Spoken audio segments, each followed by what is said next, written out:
All right. We're here for the week ahead astrology. We're going live on Instagram. I am eating a burrito. I'm hungry. I have a breakfast burrito that I have to finish. I'm gonna have to eat. We're gonna wait for people to come on before we dive in. Grand Rising, everybody. How's everybody doing?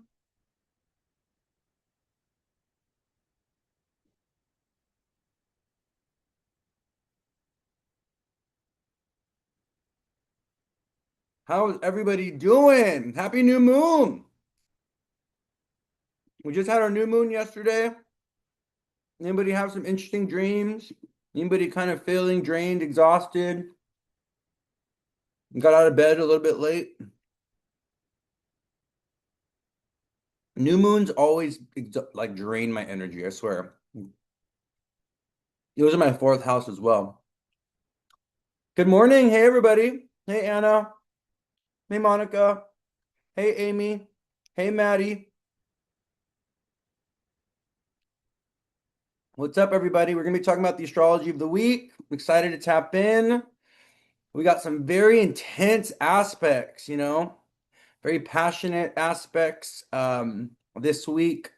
Venus and Leo opposing Pluto and Aquarius. That's the main one we're going to be talking about today. It's one of them. Let me pull up like the chart in the moment. Is the moon still in Gemini? Has the moon gone into Cancer yet? Oh, the moon's in Cancer. I thought so because like my anxiety dissipated. I've been feeling like anxiety over the last like few days, especially about like moving because I'm moving in 2 weeks.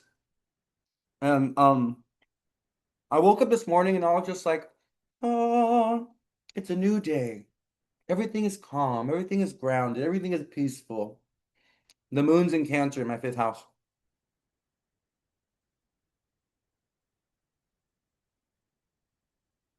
Someone said, Anna asked, what's in the universe with so many peoples passing away and air falls? So to answer that question, the first was Uranus hitting the moon in Gemini, or the moon in Gemini hitting Uranus in Gemini. So that happened 2 days ago. So what? That happened on Saturday. The moon went into Gemini. It could have been Friday evening, Saturday morning, the moon into Gemini, and it hit Uranus. Okay. But the other thing that's happening right now is the nodes, the North Node in Pisces and the South Node in Virgo, are directly squaring Uranus in Gemini. So a lot of the accidents and tragedies that we are experiencing, or that people are experiencing from last week to this week, are fated. They're connected to the nodes. And whenever the nodes get activated, they put us through experiences that are kind of fated or destined. And the nodes are also kind of chaotic and dangerous. The nodes have a lot to do with ending people's lives. This is why the ancients and the kings and queens of old that knew astrology, they were aware of astrology, they always feared the eclipses because the eclipses plunge the luminaries, the life givers, the sun and the moon, which are the luminaries, the givers of life, into darkness, right? So whenever the nodes get activated in transit, um, or when you have a big planet like Pluto or Uranus or Neptune squaring the nodes, um, it kind of leads to like destined fated tragedies or hardships or difficulties that are beyond our control. And we also had a full moon in Sagittarius. The full moon in Sagittarius that we had 2 weeks ago was also square the nodes, you know? The other thing, I was trying to figure out like, okay, we have like plane crashes, helicopter crashes, and it all happened like within like a day or two. And the thing I noticed with that is in the new moon chart. So in the new moon chart, the new moon in Gemini chart from yesterday, we had Saturn in Aries in the 11th house, and we had a 12th house Mars. And so the 11th house, when we're looking at a chart, the 11th house rules the sky. and it rules airplanes and it rules travel by sky. And seeing Saturn in Aries, Saturn, the planet of tragedy and despair in Aries, which is a sign of violence, explosions. Aries, the fire signs, have a lot to do with explosions and fires and destruction. Saturn in Aries in the 11th house from the new moon chart kind of tells us that there would be tragedies in the sky in some type of way, or tragedies involving height, or tragedies involving like planes and things like this.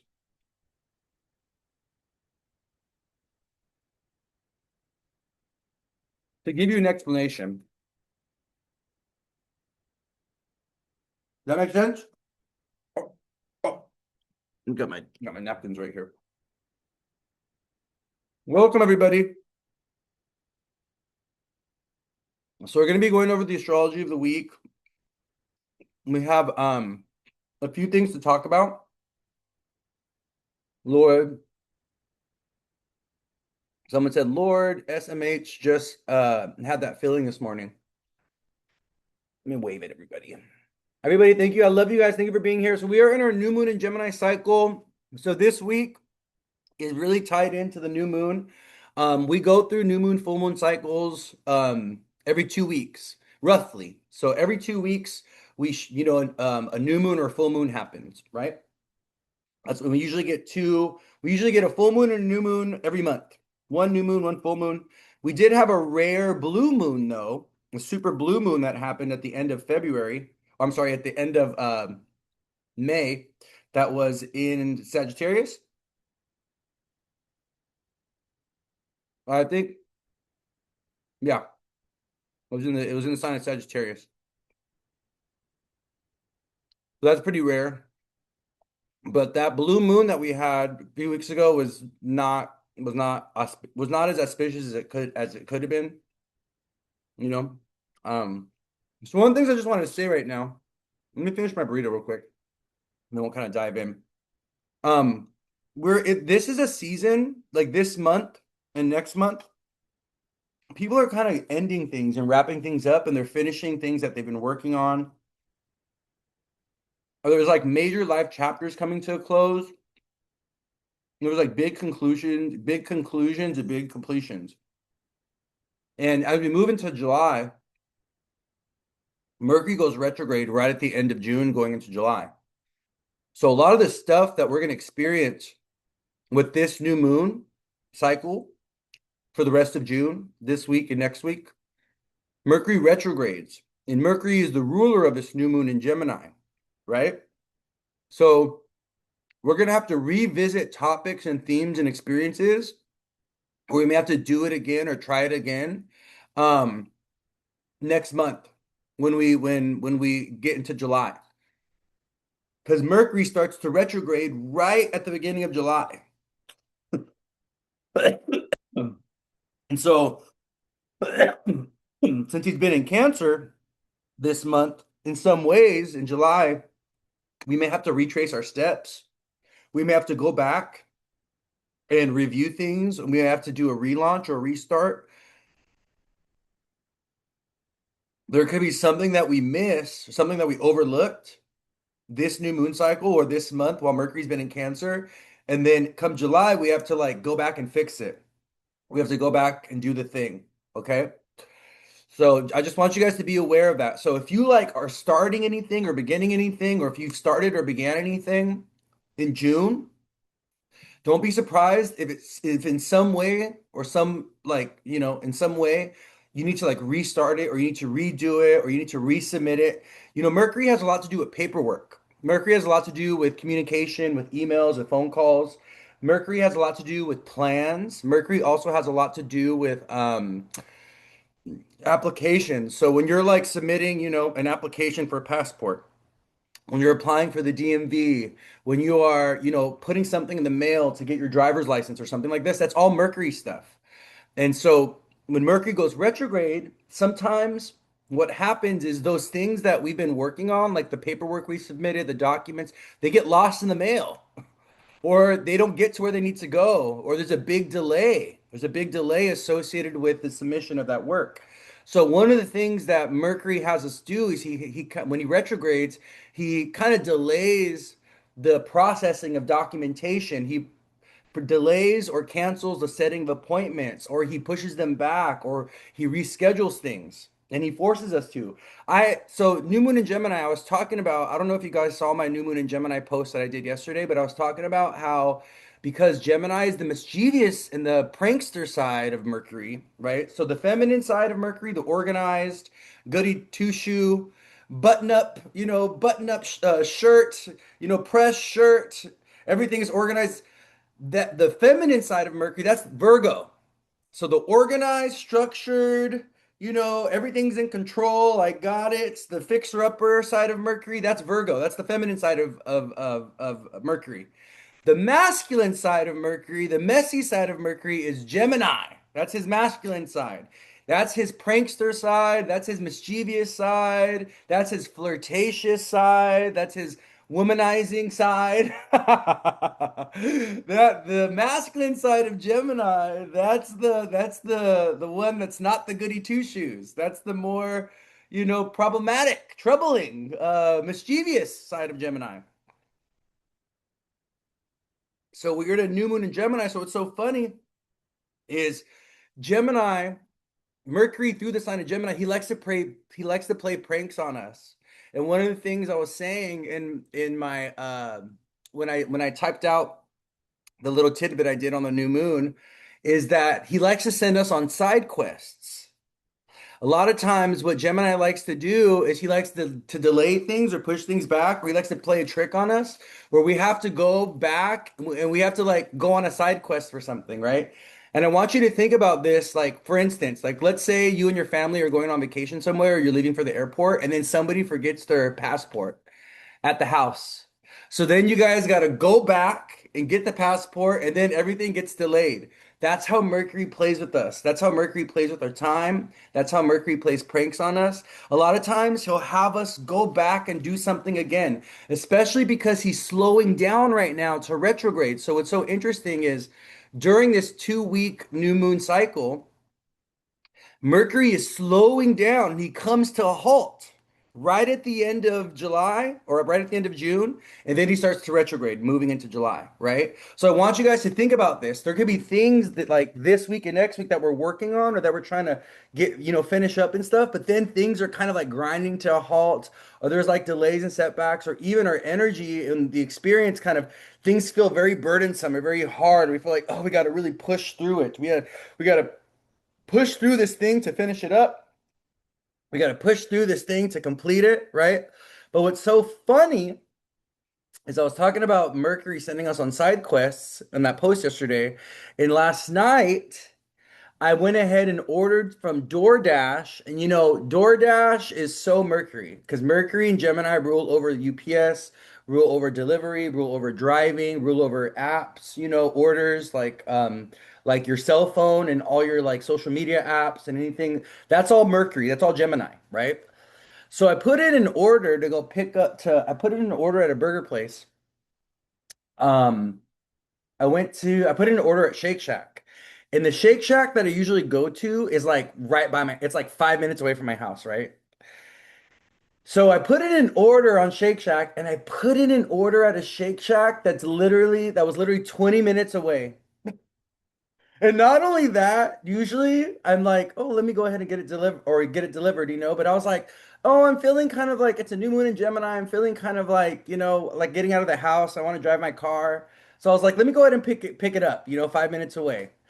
It ended up becoming a 20-minute drive to get to go pick up my food at this Shake Shack that I've never been to. That was literally on the like in a burb of Portland. Like I ended up, and then what was so funny is once I put the GPS in, like the new moon in Gemini, Mercury playing tricks on me.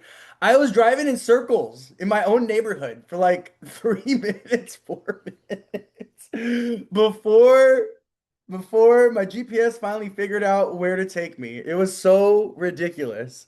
And I was just laughing, I was like, I had to breathe and I was just like laughing through it because I was like, this is Gemini. This is Mercury playing a prank on me for the new moon in Gemini, It was so funny. It was just hilarious because this happened literally like an hour after I'd made that post about Mercury sending us on side quests and Mercury playing pranks on us. Hold on, I'm almost done with this. Yeah, DoorDash just pissed me off for not adding my salad dressing. Oh my God, I hate when that happens. I hate when they forget your sauces and stuff. But that's another thing to keep in mind. Mercury, new moon in Gemini, Mercury slowing down to retrograde. They may forget your sauces, they may forget an item when it comes to your food orders. Mercury in Gemini, it's very messy when it comes to organization. It's very messy when it comes to like tasks and also when it comes to objects. When we are in a new moon in Gemini cycle, as Mercury's about to retrograde, and Mercury's also not in a good position right now, right? Mercury's in Cancer, which is a sign that he doesn't do well in. Mercury does not really like the water signs. The water sign that Mercury does the best in is Scorpio, but he does not do well in Cancer, and he's in his fall in Pisces, right? So we always want to keep in mind that when Mercury's in Cancer, he's a little bit more his ability to kind of like focus and function is debilitated. He did the moon and Mercury do not get along that well. They're actually enemies when it comes to Vedic astrology. So Mercury is very rational, very logical, very practical, where the moon is very emotional and creative and sensitive. And so the moon and Mercury, they don't really have a lot in common. And they don't really, and specifically the signs of Cancer and Gemini, right? The sign, the Cancer ruled by the moon, Gemini ruled by Mercury, they're in aversion to each other, right? So Gemini is the 12th house to Cancer. You know what I mean? Cancer is Gemini's second house. In the 12th house, second house relationship, that's an aversion. That's a reverse quincunx. So they don't have a good relationship. Cancer has a better relationship with Virgo because Cancer sextiles Virgo, but Cancer doesn't have a good relationship with Mercury and with Gemini and the Mercury, the Gemini side of Mercury.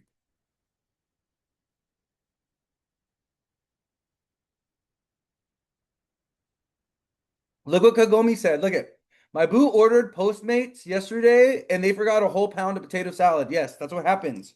During a new moon in Gemini, as Mercury is slowing down. So one of the things I will tell you guys this week and next week, as Mercury is slowing down to retrograde, be very patient and be very flexible with people.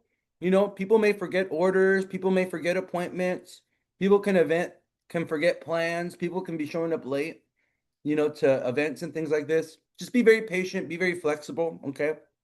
Um, because yeah, this week and next week, the new moon in Gemini cycle with Mercury slowing down in retrograde and Mercury in Cancer, it's like it's gonna be a little funky, a little wonky, a little messy. Plans may get canceled or delayed. Plans can fall through. People cannot show up to appointments. Things like this. People can forget items, can forget things at home. So if you are traveling or you're doing any busy activity over the next 2 weeks, before you leave, make sure you have all your documents, make sure you have everything, because this new moon and Gemini cycle could be very messy and it can be very forgetful when it comes to things. Let me read what someone wrote something here. But Louis, I want to share good news happened to my family last week. My daughter passed her exam and will go to college, and my sister just told us she's pregnant. Oh, that's wonderful. I love that. Yeah, oh, that's awesome. Yeah, a lot of people are well, Gemini season opposes Sag, which is college. So, Gemini season is the season of graduation and ceremony. It's also the season that people are getting acceptance letters into college, right? That's wonderful that you found out that she's pregnant.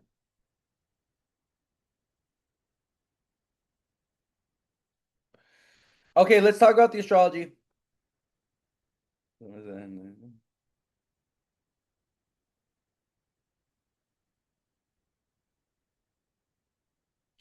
This Taurus moon right here wants to know more about the burrito. Oh, that's so funny. Yeah, well, it's an egg and cheese burrito. Okay, very simple. I went and got it from this store called Zupan's by my house. They do breakfast in the mornings, and they sell breakfast burritos. You're so funny.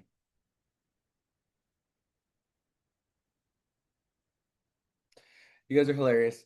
So yeah, this new moon in Gemini, because it is ruled by Mercury in Cancer, is gonna have us being very sensitive and very emotional, and things are gonna be kind of like we're gonna also be very also because Mercury's slowing down to retrograde. So Mercury's slowing down to retrograde in Cancer, a very emotional sign, and a sign that has a lot to do with the past.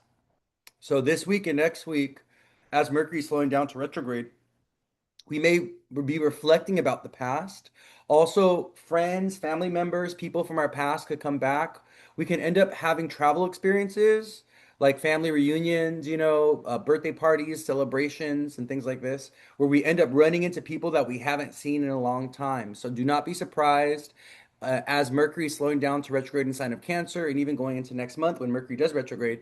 Don't be surprised if people from your past pop up in some type of way, cousins that you haven't seen in a long time, best friends that you've fallen out of contact with from years ago, old classmates. Mercury retrograde, especially in Gemini, loves to bring old classmates up. So people that you went to school with, college, high school, elementary school, you know. So we're going to be seeing a lot of people kind of coming back from the past, and people that we kind of care for, people that we have emotional investment in, things like this. Mercury retrograde in Cancer. Cancer is a sign of the past, and retrogrades bring things up from the past. So there's kind of like a doubling down with the Mercury retrograde coming up in Cancer at the end of the month.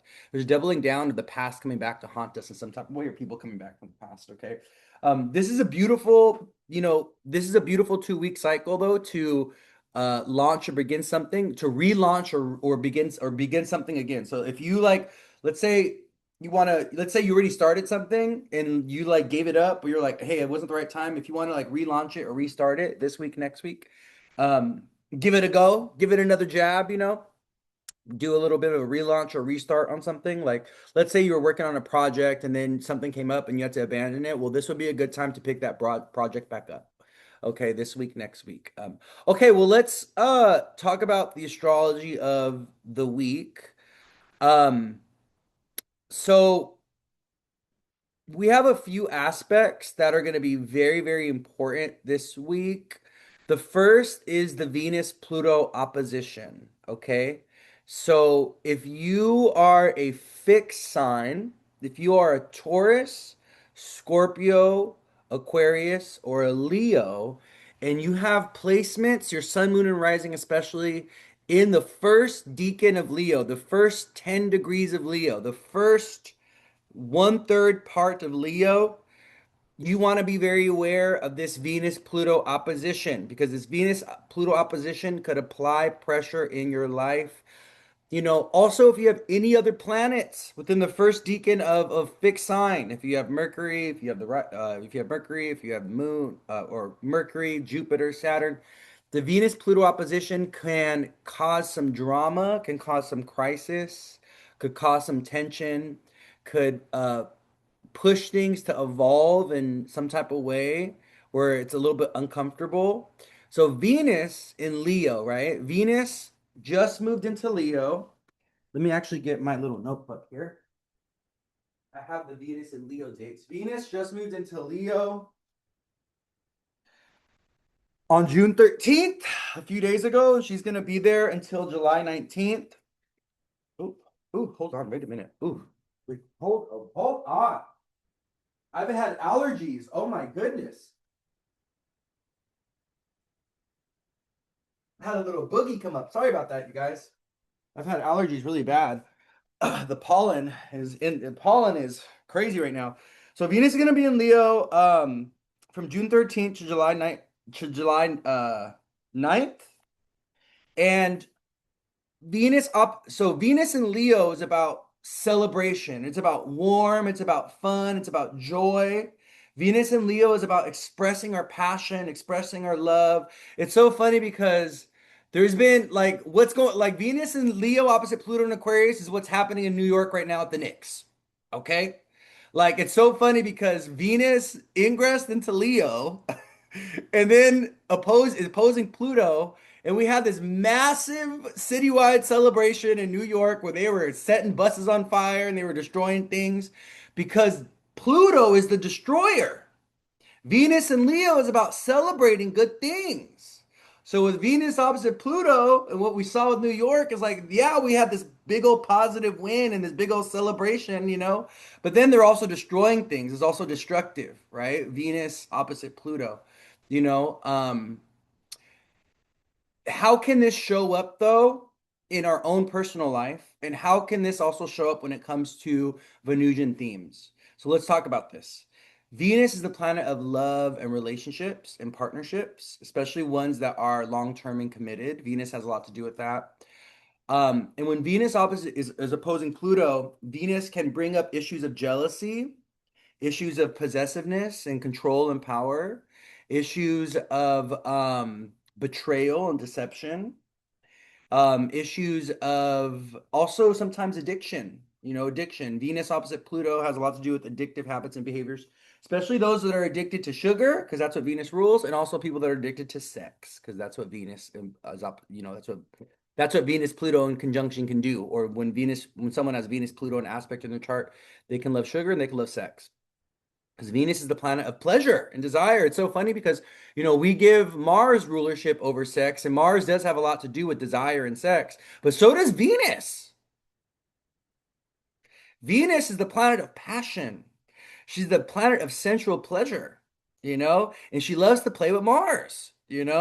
So we want to think about this Venus Pluto opposition as also a very scandalous, very sexy, very scrumptious, very delicious, transit. It's a very PDA transit, people that love PDA. That's be Venus and Leo opposite Pluto and Aquarius. Especially Venus and Leo. Venus and Leo people, they love to put their partner, they love to put the relationship on display in some type of way.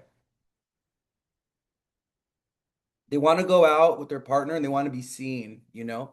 That's a big part of Venus and Leo. If you know anyone that has Venus and Leo and you're trying to get with them, shower them with compliments, take them out, show them off. Like literally when you go to like a club or when you're out in the street, just like, look, everybody, look at my beautiful little Venus and Leo partner. They're gonna love it. I promise you. They're gonna be like, oh my God, this person loves me so much. They just care about me so much. That's the Venus and Leo. But yeah, so Venus opposite Pluto can bring up these very challenging things associated with relationships. It's a breakup transit. I'm gonna be very frank with you guys. Venus opposite Pluto is a breakup transit. And Venus and Leo opposite Pluto and Aquarius, why are we breaking up? Oh, because you're not giving me enough attention, Leo. You're kind of cold and mean, Aquarius, to me. I feel like you don't really care, Aquarius. You don't celebrate me, you don't see me, you don't, congratulate me if I do something good, Venus and Leo. So, Venus and Leo opposite Pluto and Aquarius this week can really give us an opportunity to excavate the issues that we have in our relationships and to kind of, heal our sense of identity associated with the relationship, right? A lot of us, we identify with our partner, we identify with our spouse, we identify with our lover and all this, and that's a beautiful thing. But also, we can't lose ourselves identity-wise into our relationships. We need to know who we are outside of our connections. And the Venus opposite Pluto can literally be this kind of can be a moment in a relationship where you're like, you know what? I need some space or I need some distance because I feel like I don't know who I am anymore. I feel like I need to reclaim a sense of myself, or I feel like I need to get back to my own passions, my own, goals, my own whatever, right?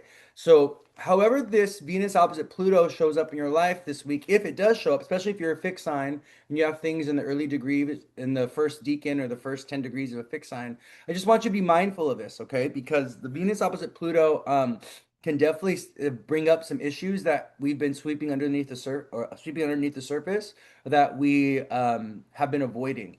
Pluto has everything to do with things that are underneath the surface, things that are underground as well. And you'll see when Pluto is active in transit or when we're going through something Plutonian in our chart, like let's say Pluto's going over your moon, right? You will have family secrets come to the surface. You'll find out that your mom has a child that you were never aware of. All of a sudden you have a sibling that you didn't know about, right? All of a sudden there's some kind of family drama, family crisis. Oh my God, this happened to this person. Have you heard? Blah, blah, blah, blah, blah, right? When Pluto is going over our moon or when we have a Pluto transit in our IC. So Pluto, he loves to um bring the shit that's underneath the surface, bring the stuff that's been hidden, the stuff that we've been hiding under the floorboards. He loves to expose. He loves to reveal. He loves disclosure. Pluto is the planet of disclosure. And what's so interesting is when there's big Pluto transits happening, like for instance, this Venus Pluto opposition, which goes exact on Wednesday, we may get a big moment of disclosure, not only personally, but also collectively, right? Um, Venus opposite Pluto transits can be about, oh, the president was sleeping with blah, blah, blah, blah, blah, right? Oh, this person, they went ahead and did this business deal and, they're corrupt and we thought they were all like a good person. So things like this, events like this could happen. That Venus Pluto opposition goes exact on Wednesday. So it's going to be at 5 degrees, which is a Leo degree. And Leo is the sign that rules over children. It also rules over bosses and leaders and CEOs and authority figures. Leo also is connected to celebrities. Leo is also connected to kings and queens, royalty, those that are in the upper echelons of society. Also, entertainers, creatives are also ruled by Leo, especially Venus. Venus has a lot to do with fashion icons. Venus has a lot to do with artists, painters, performers, actors as well, especially women. Venus is the planet of women, right? Female actors, female painters, female creatives, female entertainers. So with Venus opposite Pluto, there may be a big announcement this week that we get from a female celebrity that she's going through a divorce or separation. There could be a big announcement this week with a female celebrity that she's taking her career in a new direction. There could be a big also disclosure, a big secret that gets revealed this week about a celebrity or about a leader or about a boss with Venus opposite Pluto. And I want you guys to really um, keep this in mind on Wednesday when Venus and Pluto make their exact opposition. Okay. Keep in mind, Wednesday may be disclosure day for various reasons. Someone said alien disclosure. Yes, alien disclosure, but we've been already getting that with Pluto in Aquarius. The United States government has been giving us these really crappy disclosure UFO videos that are just people are like, we don't want those files, okay? You know what files we want, Mr. Trump, Mr. DEA, Mr. Government. Okay, you already know what files we want. They start with an E and they end with Pstein. Okay? Those are the files we want. All right? Stop bullshitting us. Stop playing with our hearts and our minds when it comes to the alien disclosure, right? But we may see alien disclosure with Venus and Leo opposite Pluto and Aquarius. There can be some kind of disclosure. Also, we may see oh, there's a movie in theaters called Disclosure Day. Oh, that's funny. We may also see hidden plans coming to the surface. So there may be plans that people had, that governments had, leaders had that come to the surface. One of the things I will say, the Venus opposite Pluto between Leo and Aquarius could also be about leaders or bosses getting fired or stepping down or retiring. Okay, so if you're in the workplace and you have like a full-time job, and let's say you're having this Venus Pluto opposition happen in your sixth house, 12th house axis, your 10th or your fourth, or your second and your eighth house axis. Because the second, sixth, and 10th have a lot to do with jobs and our work and our coworkers and all this. If you're having this Venus Pluto thing impacting the second, sixth, or 10th in some type of way, this can literally be about a boss getting fired. This can be about coworkers leaving, or some kind of big transformation and change that's happening in the workplace or with the company in some type of way. Okay. So just keep that in mind with this Venus Pluto opposition. Specifically, if you are a fixed sign, if you have things at the early degrees of Leo and Aquarius, I'm taking a look to see how this is going to show up for me. Um, this is my sixth house and my 12th house, and it also opposes my ninth. I'm just thinking about Wednesday actually, and I know that oh yeah, for me it's gonna be surgery day. Not surgery day, but I'm wrapping up my the root canal journey that I've been on with Saturn opposing my Mars. So on Wednesday, I actually go in to finish up my root canal, and that's gonna be my sixth house of health, squaring my ninth and squaring the 12th, So for me, it's gonna be a health transit. So, but yeah. Oh, someone said the producer of Love Island just passed away, a show about love, and he died. Yeah, look at, remember I was, so yeah, so he's a producer. I think was he the executive producer? Um, he's like the leader of the boss of Love Island, Venus and Leo, and then he ended up passing away. Venus opposite Pluto, right? So we're gonna see some endings, some tragedies, some losses, because Pluto has lots to do with the planet of death. You were talking to, I know I'm talking to quite a few people on Wednesday, actually. I was looking at my calendar on Wednesday. I think I have like 4 appointments on Wednesday because the sixth house is also clients and work, right? So I'm gonna be really busy on Wednesday. I go and get my root canal in the very morning though, and or in the morning time. So I don't get my root canal done. I'm finishing it up. I already have it done. I have a temporary. So they just need to put the cap in or they need to put the actual what do you call this? The actual tooth. What is that called? Is it the cap? I think it's called the cap. So yeah, Venus opposite Pluto.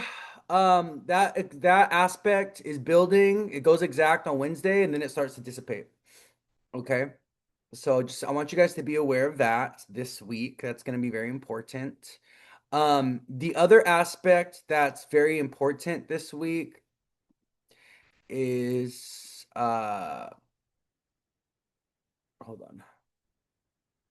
Verify you are human. Okay, I could do that.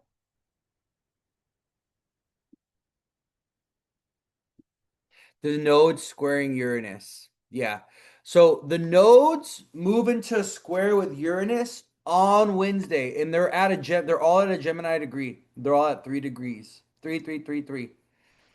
So we have the node square Uranus. So if you are a mutable sign, if you're a Pisces, Virgo, Gemini, Sag, you have Pisces, Virgo, Gemini placements in the first decan of a mutable sign, the first 10 degrees of a mutable sign, even if you have other planets there, your planets, your sun, moon, or rising, possibly, are getting caught up in this north node, south node squaring Uranus and Gemini. Oh, I'm getting a crown. Yes. Thank you for the word. Yes, I'm getting a crown. So I'll be getting my crown on Wednesday to finish up my tooth. Thank you for that. Um, so mutable signs and this kind of north node, south node squaring the Uranus and Gemini can bring chaos and destruction. It could bring accidents. It could bring unexpected shifts and changes with our schedule. It can also bring sudden a sudden shift in choice or decision making or plans.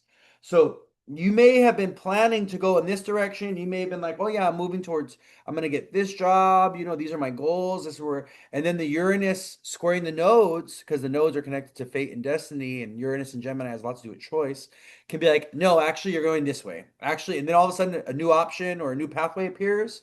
Uranus brings a new option or new pathway, and you're like, actually, no, I'm gonna go in this direction instead. I'm gonna go ahead and do this thing instead. So just be willing to pivot and stay flexible, okay? Sorry, I just need to blow my nose. The allergies. Um, we're in a new moon in Gemini cycle. And also, not only that, right? The nodes and Uranus are at a Gemini degree. Okay, so stay flexible, stay bendable, be willing to pivot. I can't express that enough. And if you're a mutable sign, you're coming to an end of a big cycle right now. Okay, there's a moment of kind of like closure and completion that you are in this month, going into next month. And there's a few reasons why. So the first is Jupiter, which is the ruler of Pisces and Sag. Jupiter is a mutable planet. He has a lot to say for mutable signs. And Jupiter, he rules Pisces and Sag, but he opposes Gemini and Virgo. So Jupiter and Mercury are the mutable planets, right? And what's interesting about the mutable signs is what's very different than the cardinal signs and the fixed signs. The mutable signs are only ruled by two planets, which really speaks to their duality, right? If you think about the fixed signs are ruled by four planets, and so are the cardinal signs. So the fixed signs are ruled by Venus, Taurus, Scorpio, Mars, Aquarius, Saturn, and Leo, the Sun. So Sun, Saturn, Venus, and Mars rule the fixed signs. The cardinal signs are ruled by Cancer, the Moon, Aries, Mars, Capricorn, Saturn, and Libra, Venus, right? So the cardinal signs are also ruled by four planets: Moon, Venus, Saturn, Mars. The mutable signs are only ruled by two planets: Pisces and Mercury. Mercury rules over Gemini and Virgo, and Jupiter rules over Pisces and Sagittarius. What's fascinating about this is that the mutable signs, they square each other. Even the signs that, the two halves of Mercury and the two halves of Virgo, they square each other you know? So it kind of, so the mutable signs, whenever Jupiter and Mercury are doing things, the mutable signs are moving and doing things.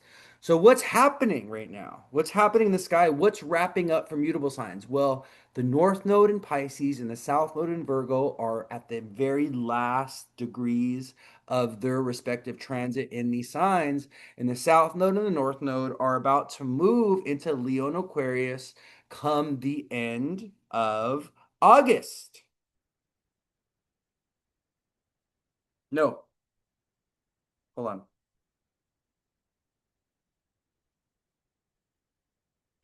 It come the end of July. Cancel clear.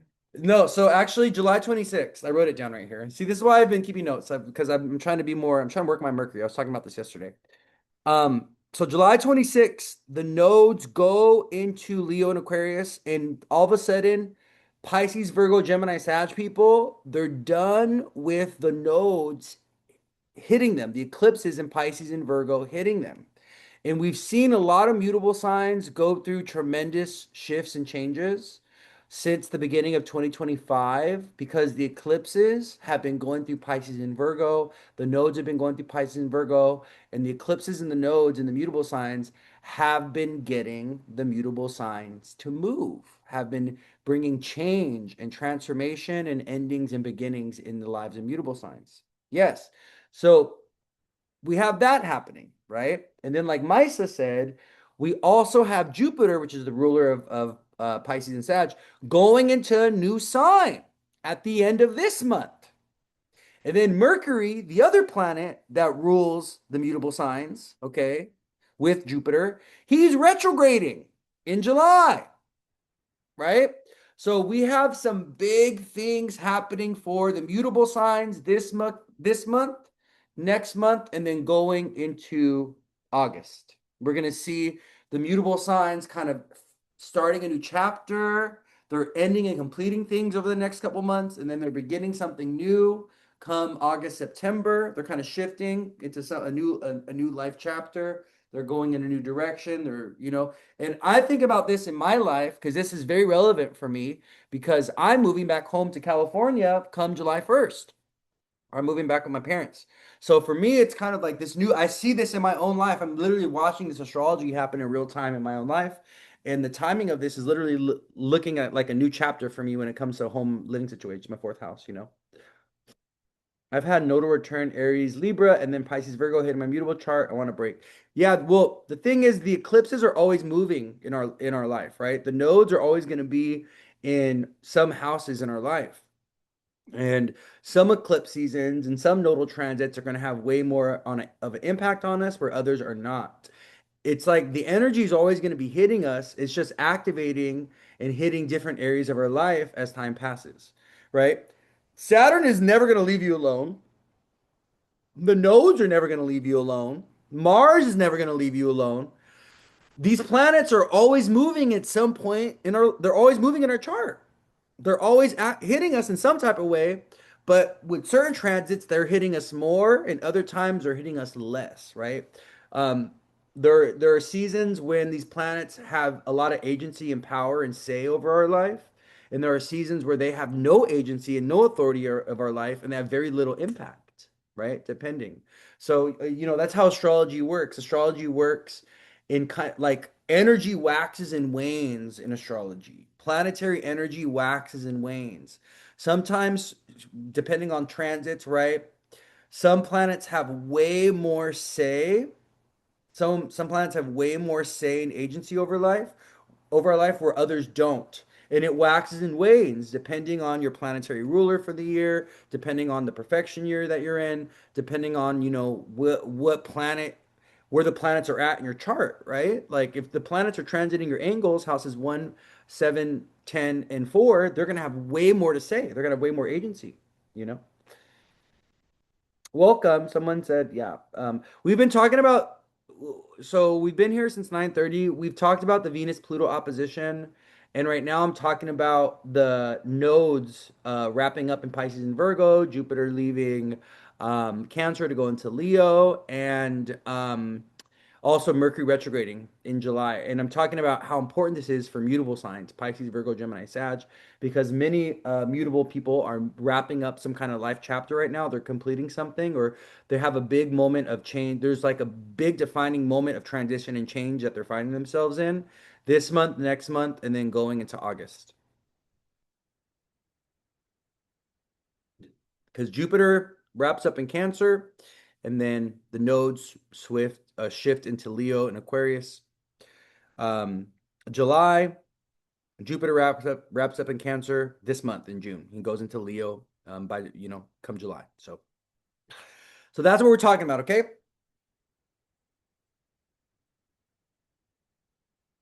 All right. So Uranus square the nodes. So that's what I was talking about for this week. Uranus square the nodes.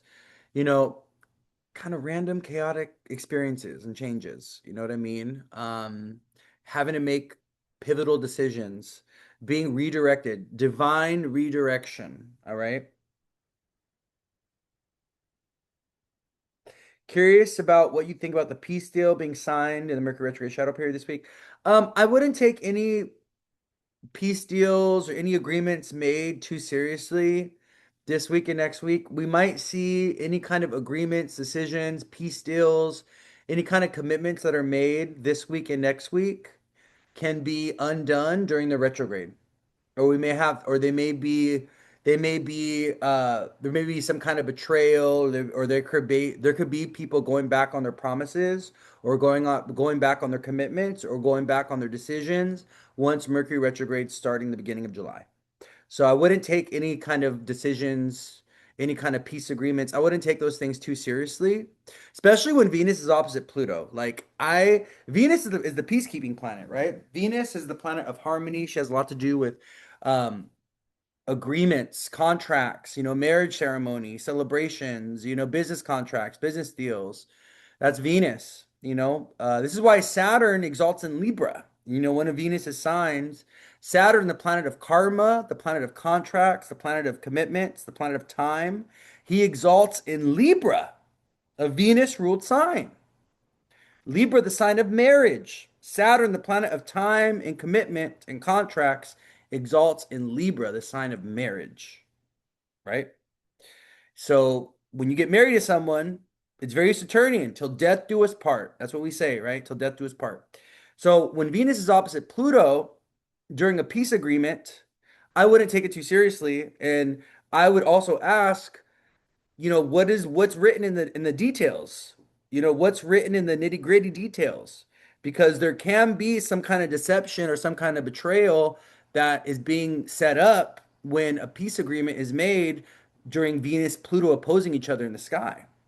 There's some kind of hidden motive. Pluto is the planet of hidden motives. Scorpio, Pluto, the sign and the planet of hidden motives. People that will betray you, people that will backstab you, people that are setting you up for some kind of, you know, for some kind of trickery, for some kind of scam or deception. Pluto has everything to do with that. So, if there's any agreements or offerings that people make to you this week, especially on Wednesday, I would say take it with a grain of salt, be suspicious, take a look at the nitty-gritty, read the fine print before you sign on the dotted line, just to make sure that things are on an equal playing field. Venus and Pluto opposite each other have a lot to do with imbalances of power, right? Like Venus can really become a victim to Pluto, right? Pluto is a very powerful, very strong planet. Pluto amasses power, and we are seeing with Venus opposite Pluto right now, what are we seeing? We are seeing the amassing of wealth. And it's going to get worse. When Jupiter goes into Leo and opposes Pluto and Aquarius, I'm going to tell you this right now, the richer are going to get even richer. As Venus has moved into an opposition with Pluto, what do we have with Elon Musk?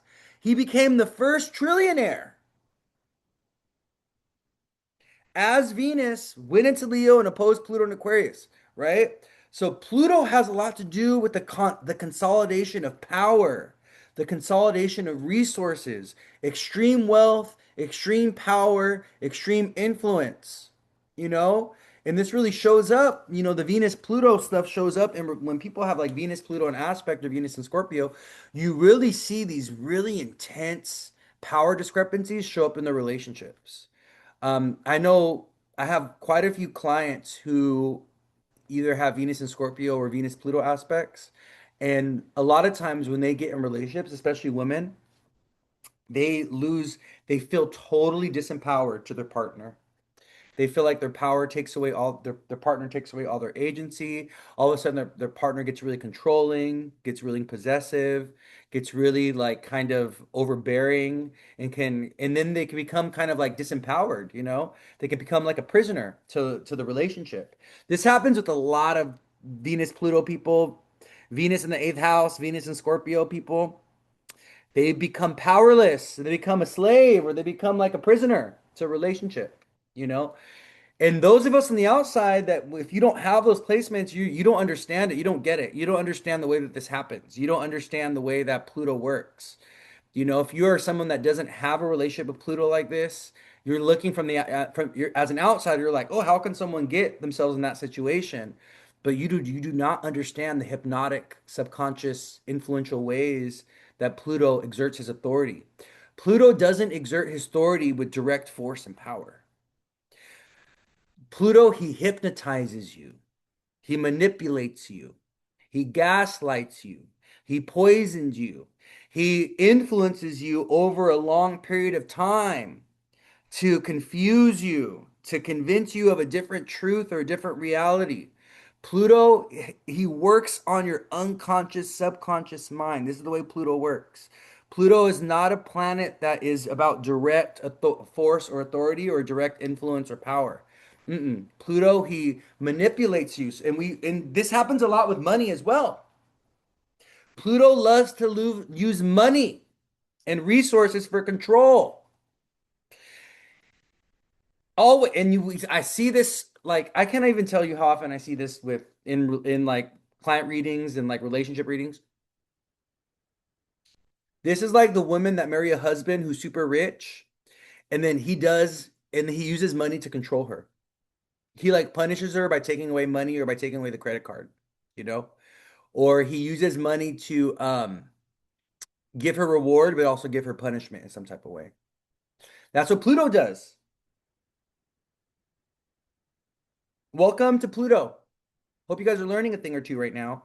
This is very useful information, especially those of you that are looking to become readers or you want to learn more about astrology. When you see Venus, Pluto in aspect, when you see Venus in the eighth house, when you see someone as Venus in Scorpio, you want to talk to them about these topics. You want to open up the door because I guarantee you they're going to have some kind of challenge or some kind of difficulty when it comes to love and partnership.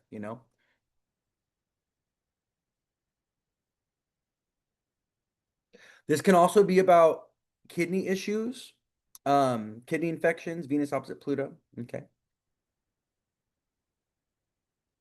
No, if Pluto is conjunct your sun, does Pluto drown out the sun's strength? No, no, no, no. They amplifies it. Pluto amplifies power. Pluto and the sun, they have a lot in common. The sun is the king of the overworlds, is the king of heaven. That's the sun, right? We worship the sun. We all worship the sun. We're all worshiping Jesus. We're worship the Son of God, right? Jesus. We're worshiping Mohammed, right? We're worshiping Krishna. These are all solar deities or the sun, right? Pluto is the god of the underworld. He's Hades. He's the devil. But what do they have in common? They both love power. They love influence. They are authorities. They're powerful. So when you put the sun and Pluto together, the sun and Pluto are going to amplify each other's power. And people that have Sun Pluto, like myself, I have a Sun Pluto conjunction, okay, in Scorpio, they're very magnetic, they're charismatic, they're energetic, and they're influential, and they're very deep and very profound. And, I see it with myself, like, me being a Sun Pluto person, I see the influence that I have on people, and I have to be very careful with my energy. I have to be very careful with how I emit my energy, because if I, like I have it, like Sun Pluto is cult leader energy. People that can be a cult leader or that have so much influence and so much charisma, so much power that they can get people to follow them and they can influence people's perspectives and the way they see things. That's some Pluto, you know? So does Pluto have the same effect if the person's sun is in detriment? No. So if you have a weak sun with Pluto, then yeah, that's gonna change it, right? Yeah. I think Kim Kardashian has some Pluto in Libra. Kim Kardashian birth chart.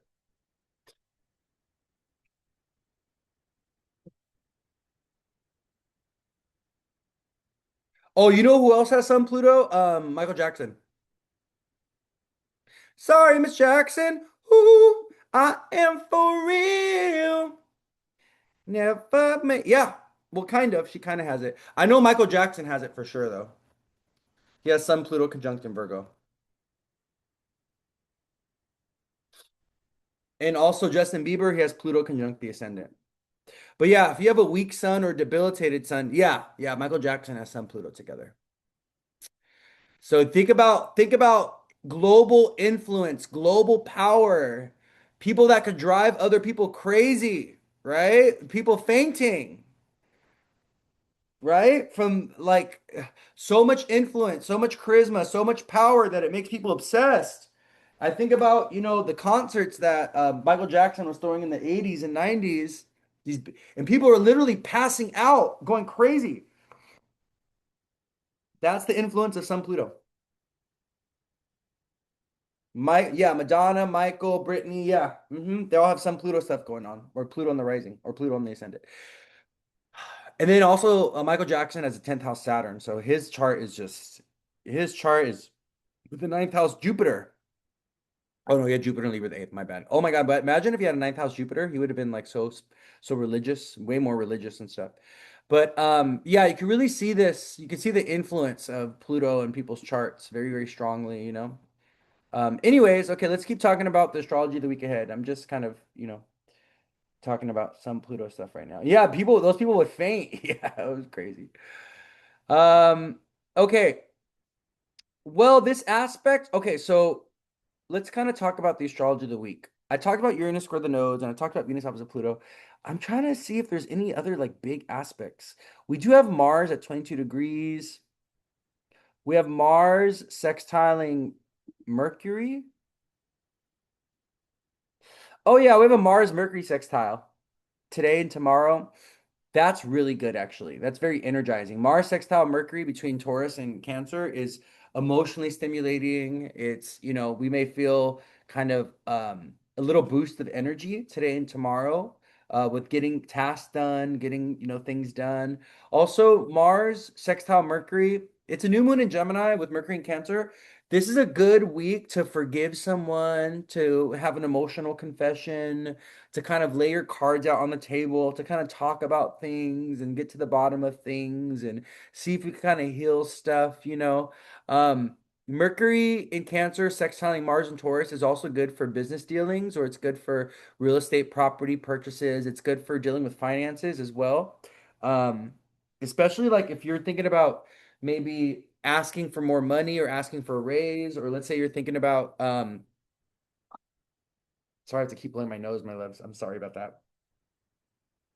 I just I have I have boogies, my allergies.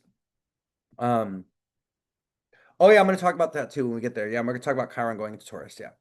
Um, But yeah, Mercury sextile Mars is really good for financial dealings. It's good for, especially between Cancer and Taurus. It's good for cooking, making meals, if you want to learn new recipes. It's also really good for we're new moon and Gemini cycle. It's also really good for like household activities.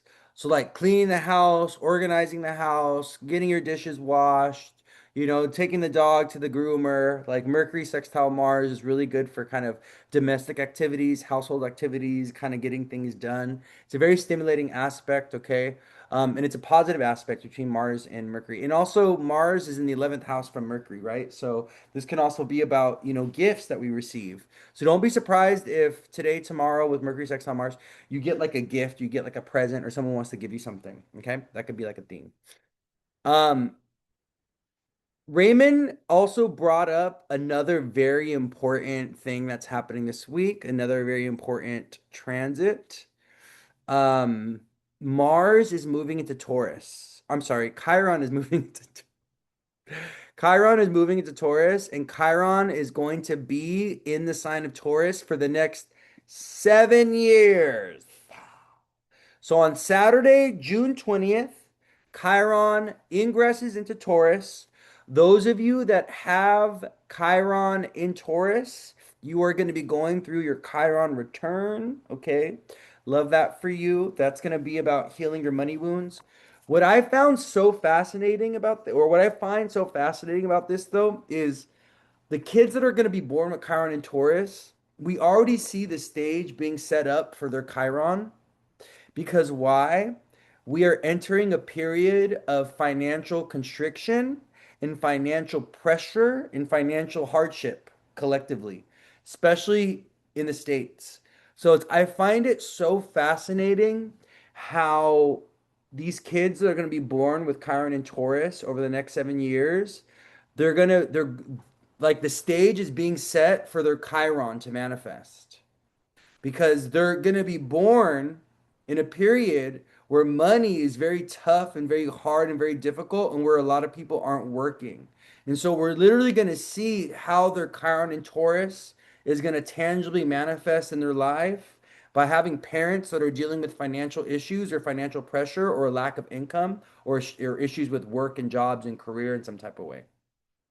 I just find it so fascinating how that Chiron and Taurus is like the ingress of it. It's the stage is already being set for how it's going to physically manifest in the lives of people or the kids that are going to be born with it over the next 7 years. But Chiron and Taurus is not going to be good for money and finances. I'm going to tell you this right now.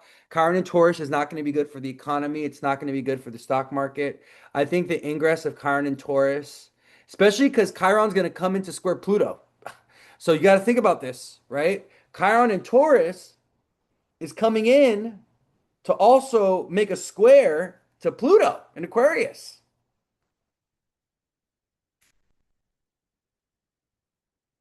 So, what is the Pluto and Aquarius squaring Chiron and Taurus about?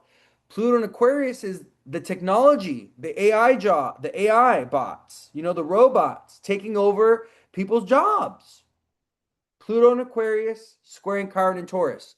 We have all these robots and AI working, and guess what? Chiron and Taurus, we're not getting paid. We're not eating. There's no food that we're putting on the table, right? Pluto square Chiron. There are going to be kids that are going to be born with this aspect in their chart. And I'm going to tell you right now, the kids that are born with this aspect in their chart, they're going to have a strong resistance to AI technology. And they're also their parents, are going to be like, oh no, AI is the devil. AI is wrong. AI is taking our money, taking our jobs. AI is depleting our ability to take care of ourselves, to support ourselves financially, right? So I just want you guys to think about this with Chiron's ingress into Taurus. What I will say though is Chiron in Taurus is also going to be about hormonal issues and thyroid issues for people. Um, it's also going to be about, kind of like collective brokenness, like people kind of going broke or struggling with with money. I'm hoping that Chiron and Taurus helps us over the next 7 years come up with social systems and social programs to help support the like the society financially. Like we do need a universal income. We do need more universal like services like universal health insurance, universal life insurance, labor insurance. We kind of need these things that we shouldn't be having to pay for, right? So I'm hoping that the Chiron and Taurus um, kind of helps us understand how, or Chiron and Taurus helps evolve how resources are distributed and how people are getting paid. Devaluing working class people, skills away for the wealthy. Yeah. We need socialism. Capitalism is killing us all. Yeah. So yeah, so Chiron and Taurus, that is what is that Chiron? Those of you that have Chiron and Taurus. Anybody here have Chiron and Taurus? I know there's at least one of you that has Chiron and Taurus here. But Chiron and Taurus is the money wound. It's the bank account wound. It's the wound around our self-worth. It's a wound around our self-esteem. Chiron and Taurus is also the love wound. Oh, it's the love wound. It's the love relationship wound. Why is it the love and relationship wound? Because it's Chiron in a Venus sign. So, a lot of Chiron and Taurus people, they have broken relationship narratives and stories. And they also have broke relationship narratives and stories. Like partnering with people that are broke or even being like struggling in a relationship with someone who is broke and you guys are like both broke together. That's like a Chiron and Taurus thing. It's like we're both struggling financially. We're both, it's because Chiron and Taurus, you guys are here to learn how to assert your worth and your value. You're here to learn how to, and you have to educate yourself on money and finances and how that works. Can we have a Chiron and Aries graduation ceremony? Yeah, that's funny. Yeah, Chiron and Taurus folks, you have to educate yourselves on money. Also, kids that have Chiron and Taurus, we want to teach them to have a healthy relationship with food because Chiron and Taurus can also be the food wound or the wound that we have around food and diet. A lot of, sometimes Chiron and Taurus is also the beauty wound. The wound that we have around our looks or our body or our beauty.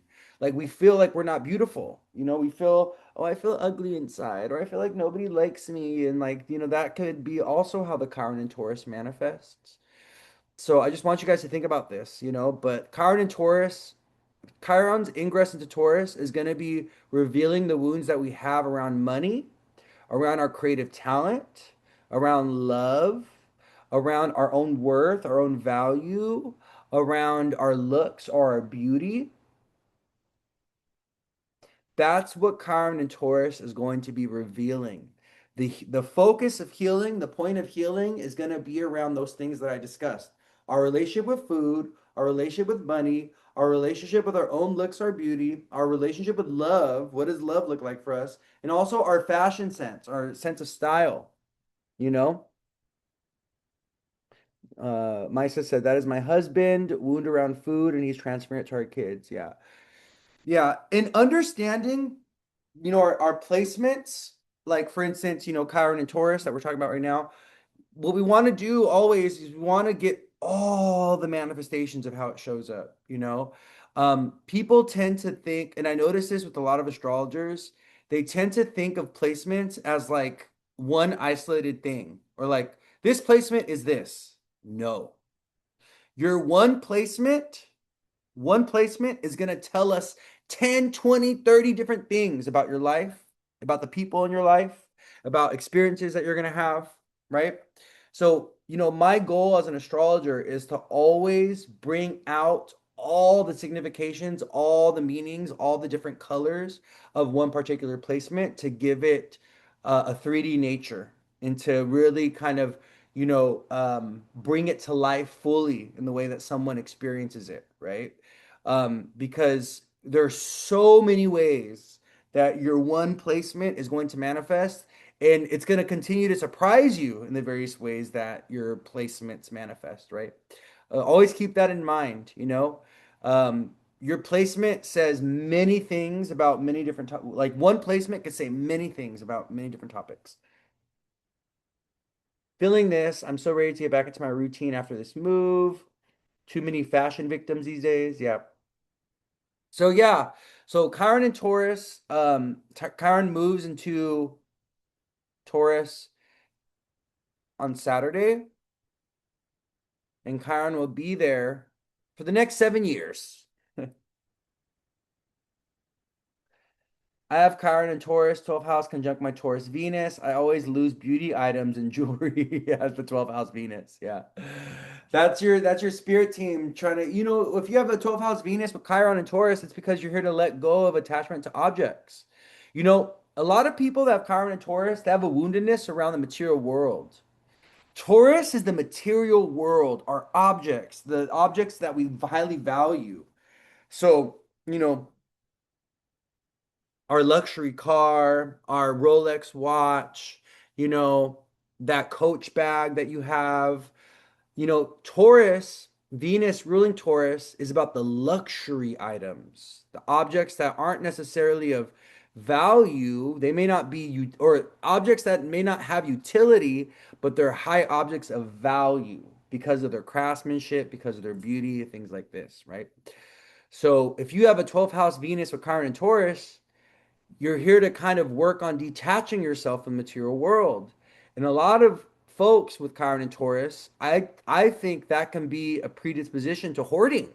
I think Chiron and Taurus can also manifest as someone who has woundedness around money in the material world, so they hold on to things and they hoard things. And you see this with Taurus and Scorpio. Taurus and Scorpio are the hoarders of the zodiac.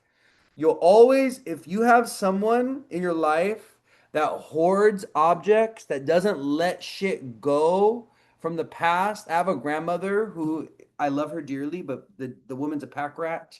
You go into her room and there's literally like a trail, a trail that you have to get through of shit to get to her bed. She just has like a massive pile of just like stuff in the middle of her room, and you have to like walk around it to get to her bed. I love her dearly. But Taurus and Scorpio are the hoarders of the zodiac, also Cancer. The moon exalts in Taurus. Cancer is another sign that loves hoarding things, loves hoarding objects. You'll see it with Capricorn too. I think Capricorn, Cancer, Taurus, and Scorpio are the hoarders of the zodiac. I think when there's Capricorn, Cancer, Taurus, and Scorpio placements overly expressed in people's chart, and if they have trauma, like, and they can literally project their trauma onto items and objects.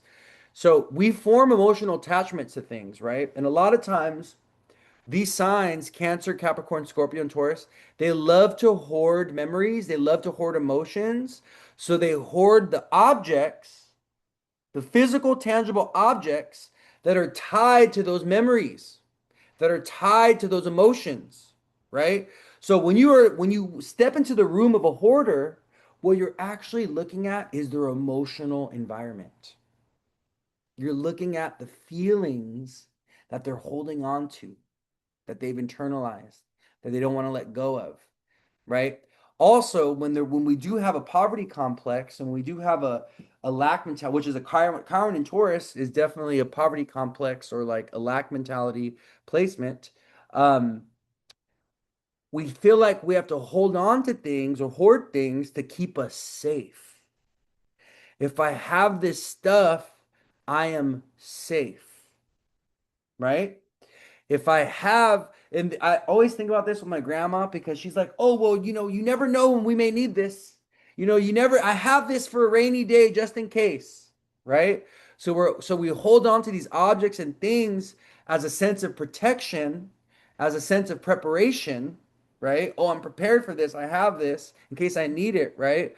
But what does it do? It creates stagnation. So this is the thing. In feng shui, hoarding things and holding on to objects of the past is bad for your money. It's bad for your income flow. It's bad for new things, for new money coming in, right? Stagnant money, stagnant objects, stagnant things. Stagnant objects create stagnant money. Holding on to things of old, not letting things go, not selling your things or giving things away or donating them, especially objects of old, is really bad for your money income. It's really bad for feng shui. Also, keeping things that are broken. Broken objects, broken things, your leaky faucet, your broken toilet, your broken TV, your broken sink. These are all bad for money. Broken objects, broken things, old things, okay? Also, objects that you are holding on to that are connected to trauma, lovers of the past, or even deceased people. If you want to have pictures of deceased people in your house, that's fine, but you put it on an altar and you make it a spiritual thing, okay? You don't just have pictures of the dead everywhere. It's actually not good. Not good for your money. The only place that you should have pictures of the dead is on an altar. Make it a spiritual thing, okay? Make it a spiritual thing.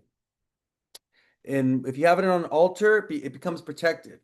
You know, you don't. We never want to invite the energy of endings and death or chaos into our life. You know, that's why you shouldn't have pictures of dead things. You shouldn't have art that features dead things.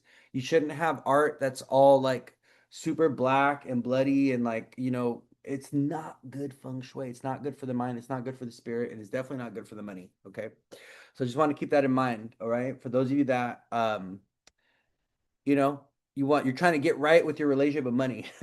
Okay, but yeah, Chiron and Taurus, these are all different ways that Chiron and Taurus can manifest, but it's going to be the door is going to open for us to be able to heal our relationship with our creative expression, our relationship with money, our relationship with food, our relationship with the material world, our relationship with love, our relationship with pleasure and desire, right?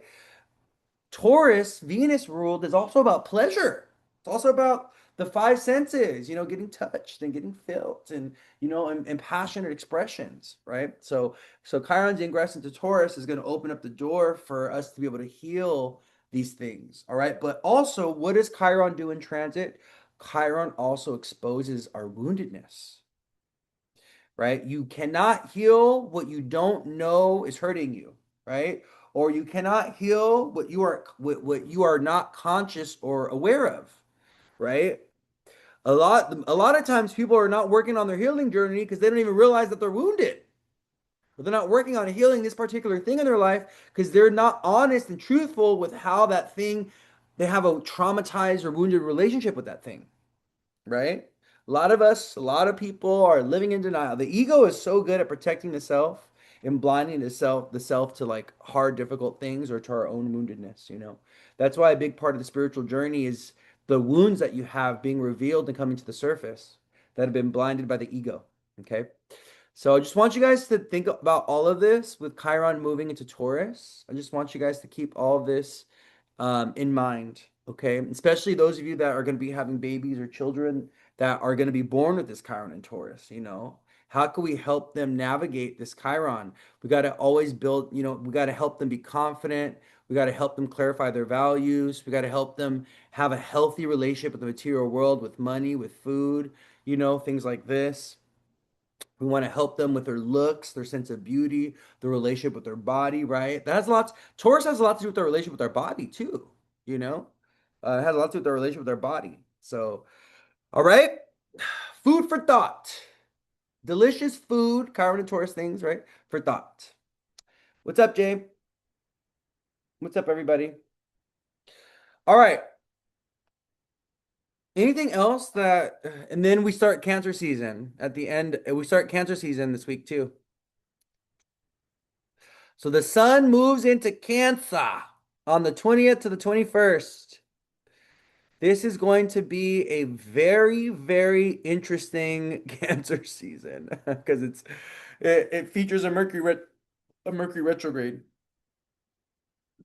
And also we're going to have a Uranus Mars conjunction on the 4th of July. Do you guys remember what happened during the last Uranus Mars conjunction? That was in Taurus. Donald Trump got his ear shot out. Well, Donald Trump got his ear shot at, whatever. I'm going to put that in parentheses because even to this day, I think we all got scammed. We were all collectively scammed when that happened. That was 2024, May of 2024. The Uranus Mars conjunction is when that happened. On the day of the Uranus Mars conjunction, he was giving the speech. It was happening on his MC, and that's when the whole thing with his ear getting shut and all that happened. So we have another Uranus Mars conjunction in Gemini on the 4th of July. On the 4th of July. So what I will tell y'all is just I'll talk about this again, but just be careful on the 4th of July, okay? Because I don't know, that Uranus Mars conjunction is kind of giving some kind of crisis or some kind of drama or some kind of attack or some kind of moment of violence on the 4th of July that's very shocking, that may send reverberations all throughout the United States.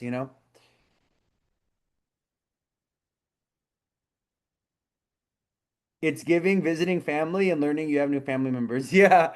I was also talking about that with the Mercury retrograde in Cancer. The Mercury retrograde in Cancer, some people are going to find out that they have siblings or family members that they don't know about or that they didn't know about, you know? So that's going to be interesting. That's going to be interesting.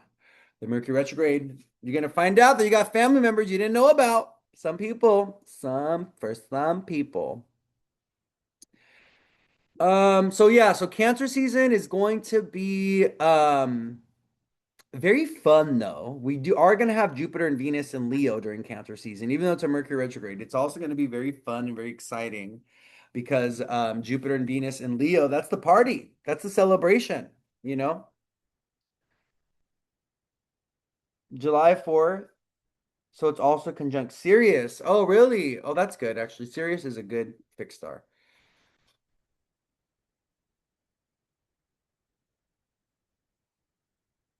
Yeah.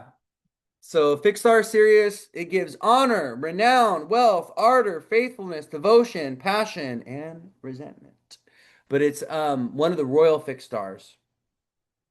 So we love Sirius, actually. We love Sirius. We love Sirius.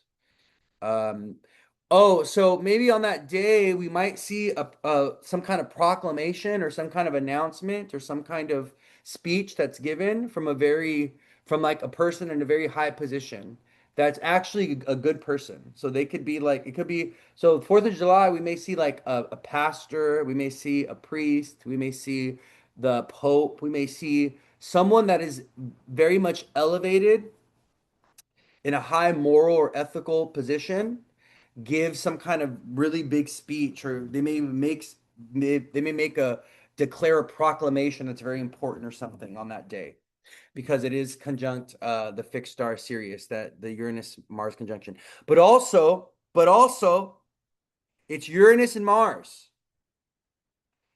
So that could be an attack on one of these people, right? So we may see an attack on a leader, on a king, on a boss, on some religious or spiritual authority on the day of the Uranus Mars conjunction. Because why? Mars brings attacks. Mars brings war. Mars brings guns. Mars brings violence. That's what he rules over, right? So, something to look out for on July 4th with the Uranus Mars conjunction happening on fixed star Sirius.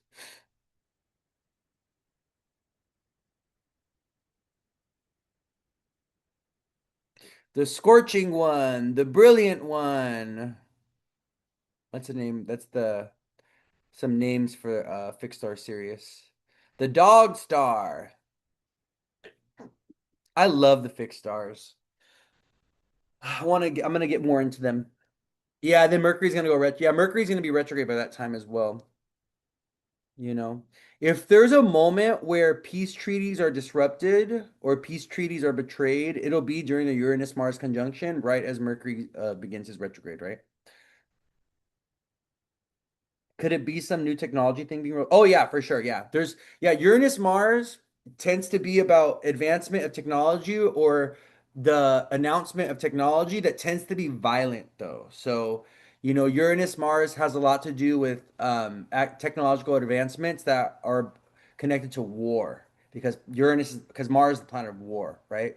So we typically will see the unveiling of new weapons, of new types of bombs, new missiles, things like this during Uranus Mars conjunctions, or even vehicles of war, so like planes, tanks, stuff like that, right?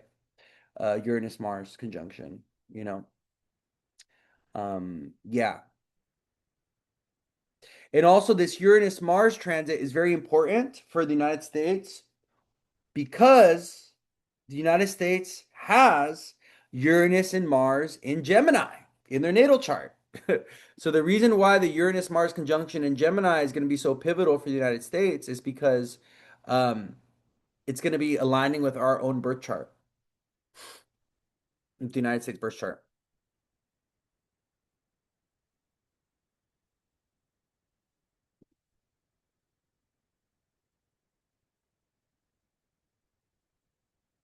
Yeah.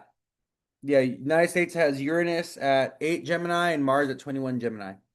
So the Uranus Mars conjunction is kind of directly opposing the United States Sag rising, and it's going to be an activating aspect. And also, the United States has Mercury retrograde in Cancer. So there's definitely some karma, and there's definitely some kind of, and also the United States is going through a Saturn opposition. Oh my God, whoa, I haven't looked at this in a while.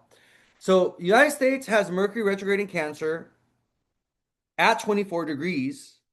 And we are going to be having a Mercury retrograde in Cancer that begins around that degree, right at the end of Cancer. We have a Mercury retrograde right at the end of Cancer. So this Mercury retrograde in Cancer aligns with the Mercury retrograde that's in the United States chart in the eighth house. And also, the United States has Saturn in Libra at 14. And where's Saturn at right now? In Aries, around 13, 14 degrees. So the United States is going through a Saturn opposition. History repeating itself. Yeah. History repeating itself. Yep. The Saturn opposition is really tough for countries because that's typically when we see governments bifurcate, or we see governments, uh, consolidated government power splits. There tends to be some kind of splitting or some kind of bifurcation or some kind of internal resistance that happens with the Saturn opposition in the chart of a country.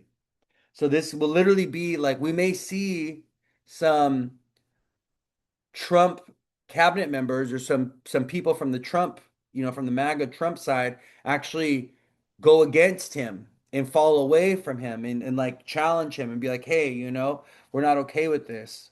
So he may have enemies that get revealed within his own administration during the Saturn opposition. Like civil issues. Yeah, it creates civil issues too. Especially Saturn and Aries opposite Saturn and Libra. Like Saturn and Aries is about like violence. Someone said California needs to secede from the nation for sure, definitely. So, all right, all right. We've been talking about quite a few things. We've been kind of bouncing around a little bit, but I want to kind of refocus to the astrology of the week. So, Raymond, thank you for bringing up the Chiron and Taurus, though, because I would have missed it or I would have not addressed it. Oh yeah, but I was talking about the sun going into Cancer, so that's how we got here. Okay, so let's kind of talk about it's 11 o'clock, 9:30, so we've been here for about an hour and a half now. Let's talk about the moon transit through the week, where the moon's going, okay? And I'll talk about days that are kind of like more auspicious or more lucky, and days that can be a little bit more challenging, a little bit more difficult, okay? Let me put this over here. So we just had our new moon in Gemini, and the moon is building in light. And so today the moon is in Cancer. It's in the early degrees of Cancer, and things can be a little foggy or a little confusing today because the moon is making a square to Neptune in Aries. So, if you're feeling a little sensitive, you're feeling a little emotional, if you're feeling a little foggy, if you're feeling like a little depleted, energetically depleted, it can be the combination of the moon ingressing into Cancer today, the new moon hangover, and also the moon squaring Neptune in Aries. This is a good day for creative expression. This is a good day for art, for painting, for drawing. This is also a really good day to play in the water and to take a shower. Okay. If you stink, you take a shower. No, I'm kidding. No, but it's a good day to play in the water. It's a good day to go swimming. It's a good day to be in the ocean, you know. Just be careful with violent ocean stuff though. Like don't if the tides are swelling and if there's like if the tides are raging and the ocean's all dangerous, don't go swimming today, okay? But it's a good day for creative expression and stuff like this. There have been some tragedies of people drowning and stuff, though. Neptune's in Aries, so just be a little mindful of that, okay? Um, so there's that. So that's today. That's the moon in Cancer today. And then we kind of go by hours here.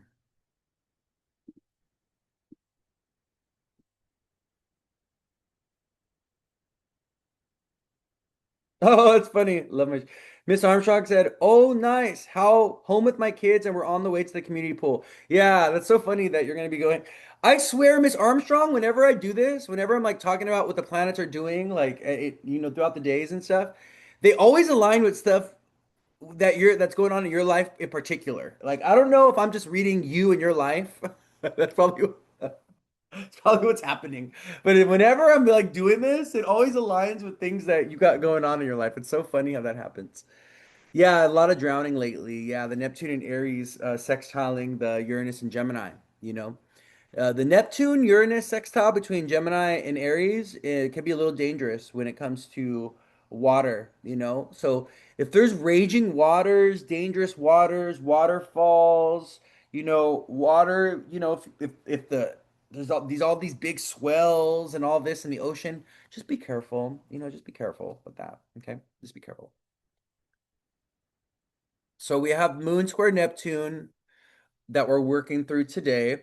And then tomorrow, the moon's going to square Saturn. And this is where things can get a little emotionally challenging. And also the energy of resistance, obligation, expectation, you know, working on my photography and painting, it's been feeling really good. That's awesome. Yeah, that's really great. I'm glad that you're working on your photography and painting and all that. It's a good day to do that. I am so no, look at me. I'm so nosy. I can't help it. I'm a Scorpio. Like, I just be all up in people's business and I don't even realize it. It's such a subconscious thing that happens. I'm over here like peeking out of my window. I'm gonna be one of those old like grandmas, that they be peeking out of the window, looking at people, judging all the young kids. Like, look at those little youngins. Look at the riffraff out there. Look at those little youngins. That's gonna be me. I'm gonna be peeking out the window, glaring at kids walking by, like just grumpy and like and all up in the business, all up in the business. That is so me, I swear. Like, it's, and I can't even, I just do it naturally. Like, I have to catch myself because it just happens. It's the funniest thing ever. But, anyways, so tomorrow, Miss Pearl, yeah, yeah, yeah, that's me. Oh my goodness, so funny. So yeah, so tomorrow, not to put a damper on it on things, but the moon is going to be squaring Saturn. Tomorrow's a good day to get shit done. Get your obligations, get your tasks done. I will tell you, when moon is squaring Saturn in transit, a lot of times obligations or responsibility that we don't want to deal with, we have to deal with in some type of way. Someone needs our help. Our mom or our dad or our kids may need our help with something. We may have to kind of like take on some kind of burden, or we may have to deal with some kind of hard, difficult issue. And they're like, oh, I don't want to deal with this. But Saturn is like, I don't really care. You got to deal with this task. You got to take responsibility. You got to step up to the plate. You're the only one that can figure this out. You're the only one that can fix it. You're the one that knows how to do it, right? Knows how to do the thing, right? So just expect that tomorrow. Okay, do not be surprised if some kind of task or obligation or some kind of responsibility shows up tomorrow with the moon scoring Saturn. This can also be a day where we just have to put emotions aside and we just have to get the thing done. Okay, moon square Saturn can be a little emotionally heavy. It can be a little bit of a sad transit, but it's Saturn in Aries with the moon in Cancer. So to me, that's kind of giving more like frustration, anger, more like don't talk to me like that. Don't boss me around. Don't tell me what to do. It's kind of giving more like that. Sometimes Moon Square Saturn can be about, experiences with authority figures or people that try to enforce rules or regulation on us. And then we can be like, oh, nope, I'm not about that life. Oh, nope, I'm not going to listen to what you telling me to do. Things like this, you know? So, also, Moon Square Saturn can be about experiences with the government. So, having to go to court, you know, having to go to the DMV, having to go and talk to also some kind of professional. So, Saturn also shows up as like lawyers, judges. Saturn also shows up as experts in the field, sometimes a doctor. A doctor visit could be a moon square Saturn experience. You know, also seeing a dentist. Dentists are ruled by Saturn. I've realized this, by the way. Dentists are Saturnian in nature. They are literally Saturn people, because they work on teeth, which are ruled by Saturn. You know, so that's a Saturn thing. But yeah, so you know, Moon square Saturn tomorrow.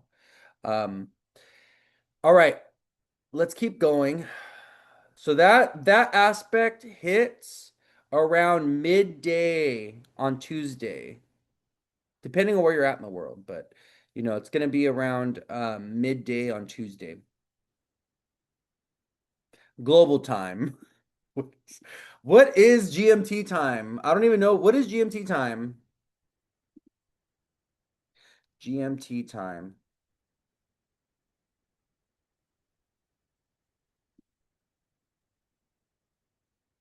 Greenwich Mean Time.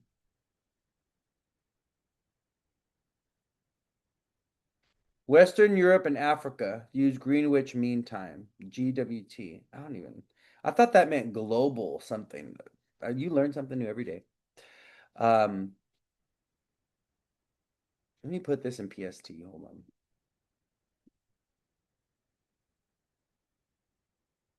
So I have more accurate timings for these transits.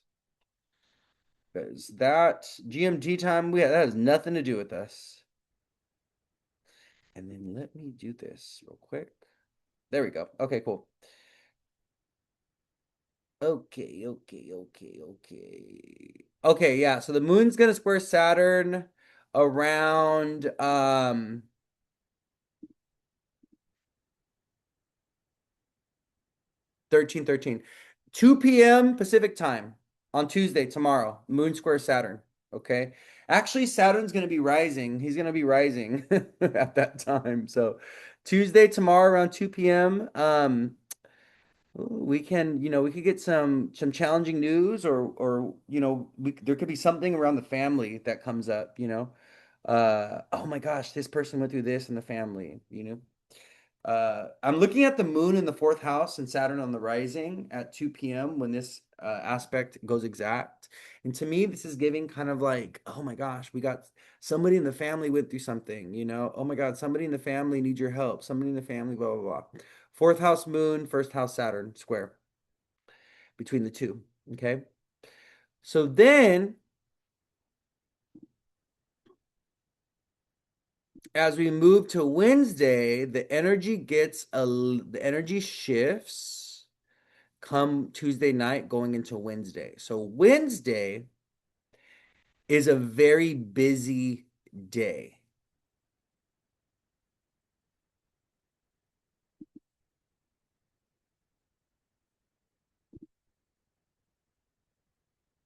Wednesday is a busy day. Tuesday, end of Tuesday could be busy because the moon's approaching Mercury. And then by Wednesday, the moon is going over Mercury, has separated from Mercury and is going through Jupiter in Cancer. Wednesday could be a good day. Moon in Cancer with exalted Jupiter, who's about to leave Cancer at the end of the month. Wednesday could be a day that a solution comes through. You get a very important yes. Okay. An opportunity comes through. A job comes through. You visit your grandmother. You get some good news from a doctor or from a dentist, or you get good news from a family member. Oh my God, their surgery went really well. Oh my God, the house purchase is going through. They were approved for the loan. You know, something like this on Wednesday, as the moon is separating from Mercury and hits a conjunction with Jupiter. And the moon will hit a conjunction with Jupiter Wednesday morning. Okay. So that by midday Wednesday, the moon's already in Leo and the moon hits Venus. So we have this beautiful transit with Wednesday, Tuesday evening into Wednesday morning, and all throughout Wednesday, we have this beautiful transit of the moon hitting Jupiter, hitting Mercury first, then Jupiter, and then hitting Venus.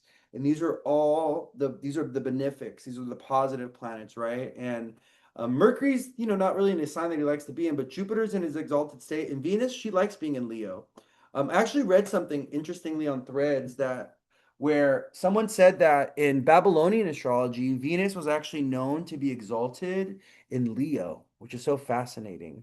And I think it's because, Venus, the planet of luxury and goods, in Leo, the sign of the king, the sign of, those in power. So I can definitely see how, it's how Venus can be exalted in Leo, or Venus, can be kind of raised up or celebrated in the sign of Leo, right? Because that's what exaltation is.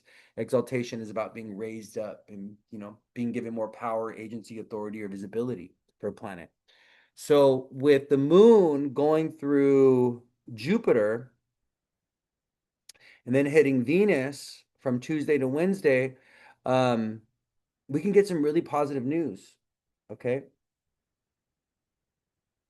Hopefully we get an offer for our house on Wednesday. Yeah. Well, the moon's going to be with Jupiter and Cancer. So if there's anything about real estate, if there's a transit that indicates some kind of information or some kind of movement with real estate and property, it's probably going to be the moon, Jupiter, and Cancer. Okay. And that because Cancer is a sign of real estate and property. A lot of people are selling their homes right now, by the way. That's like been a big theme is people putting their homes in the market, trying to move, people selling their homes. It's been a big theme. I have multiple clients that are in the process of selling their home and looking to move and looking to and also looking to move far, to like move to a different state. I have multiple clients who are in that process right now. But yes, okay, just wanted to, so yeah, so we have Moon hitting Jupiter and then Moon hitting Venus on Wednesday. So the Moon is going to hit Venus around. She actually conjoins Venus around 2 p.m. on Wednesday. Okay. But remember, that's also the day of our Venus Pluto opposition. Mars is also going to be at 22 degrees, which you guys know how I feel about that 22nd degree. I talk about it all the time. I do not like the 22nd degree. The 22nd degree tends to bring tragedy and tends to bring endings and death and loss and stuff like this. It's a very, very karmic degree. It has a lot to do with endings. And yeah, so with Mars at 22 degrees and the Venus Pluto opposition, Wednesday can be good in some ways, but can also be challenging. There could be some relationship drama or relationship crisis that happens on Wednesday. There could be, a moment of betrayal or deception, like we talked about earlier with the Venus Pluto opposition. There can also be a power battle that erupts on Wednesday. This can be about resisting the authority of somebody, right? Pluto and Aquarius opposite, Venus, Moon, and Leo. Someone is trying to hold power or dominate the other person, and someone is trying to say, no, don't tell me what to do, don't boss me around. I'm my own person, I'm autonomous, I'm independent, right? Or don't talk to me like that. If you're going to go ahead and, give me rules and expectation or discipline me or whatever, then you have to treat me with respect. That could be a conversation that happens on Wednesday as well. So it's interesting because we have these really beautiful, auspicious transits happening with Moon hitting Jupiter and then eventually Moon conjoining Venus. But then we also have the challenging aspect of Venus opposite Pluto getting triggered by the Moon transit on Wednesday, right? So right as Venus and Pluto go to 5 degrees, the Moon joins them at 5 degrees Leo, right? And she's a part of that. One of the things I will say is the opposition between Venus and Pluto is being offset by the sextiles and the trines that they're making to Uranus and Neptune and Aries. So there is a way out of this tense opposition between Moon, Venus, and Pluto and Aquarius on Wednesday. The opposition or the sextile to Uranus and the trine and the sextile to Neptune is kind of if we can, be flexible, if we can put ourselves in the other person's shoes, if we can listen, if we could talk about it, if we can also think outside of the box and think about, constructive, creative solutions, then, we can kind of work through whatever the moon, Venus opposite Pluto brings up for us on Wednesday, if it brings anything up for us, depending on how it's hitting our chart, right? So I just wanted to mention that, okay? Um, And then Wednesday also is kind of good for because the moon is going to be in Leo trining Saturn. It's also good for the completion or the finishing of tasks. It's also good for gym work and physical activity. So Wednesday, Thursday, Friday with the moon in Leo, we may be feeling very confident. We may be feeling very creative, very expressive. We may also want to just go out and have fun and party. Leo, the sign of fun and party. You know what I mean?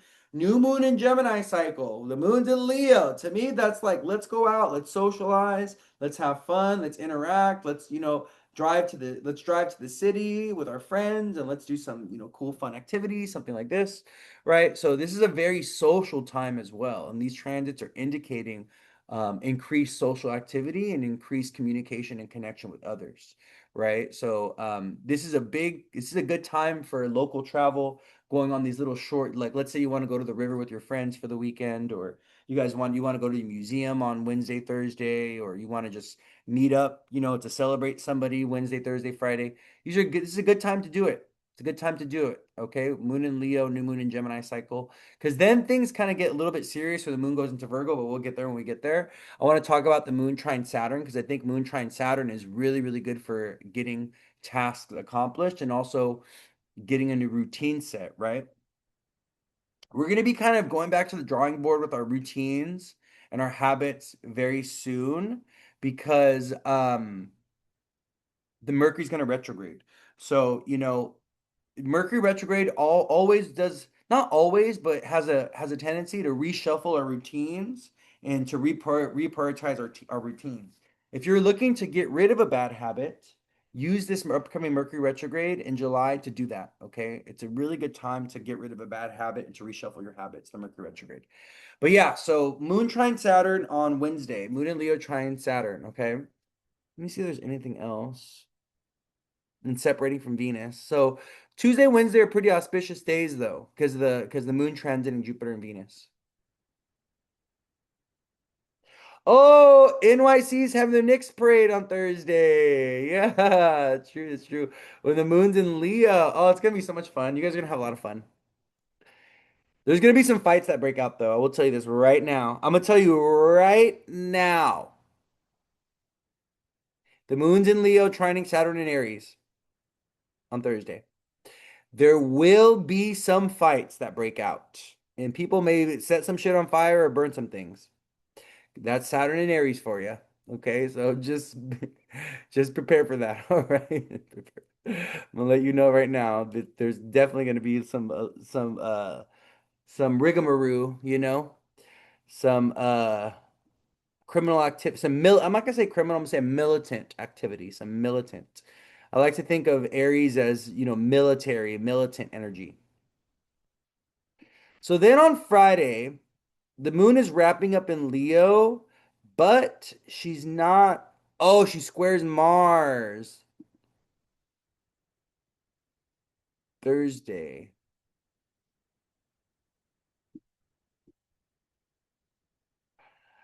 So Thursday evening, as the moon is wrapping up in Leo, she makes a square to Mars, and that can be a little triggering.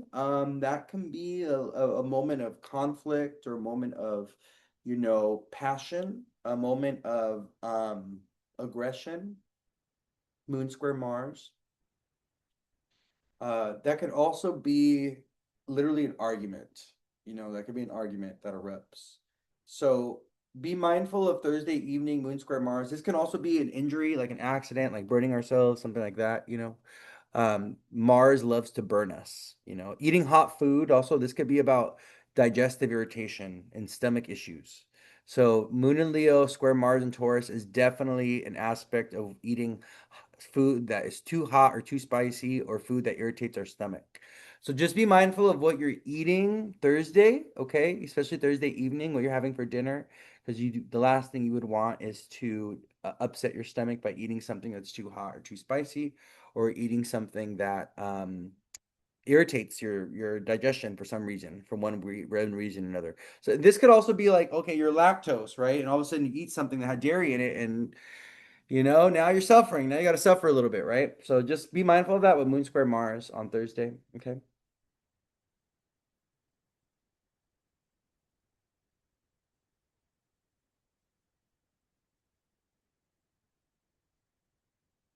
That's the only aspect that that the moon is making is moon square Mars on that day. Okay.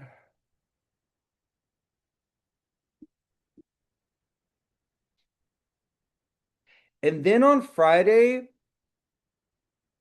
morning, we wake up with the moon in Virgo. And the moon is going to be with the south node. And the moon is going to be squaring Uranus. And guess what? The moon in Virgo by Friday afternoon, I'm looking at 2 p.m. Friday afternoon, Pacific time. The moon is on the south node in Virgo and it's squaring the nodes. Or it's squaring, oh, I'm sorry, no. It's squaring Uranus and it's on the south node, so it's aligned with the nodes.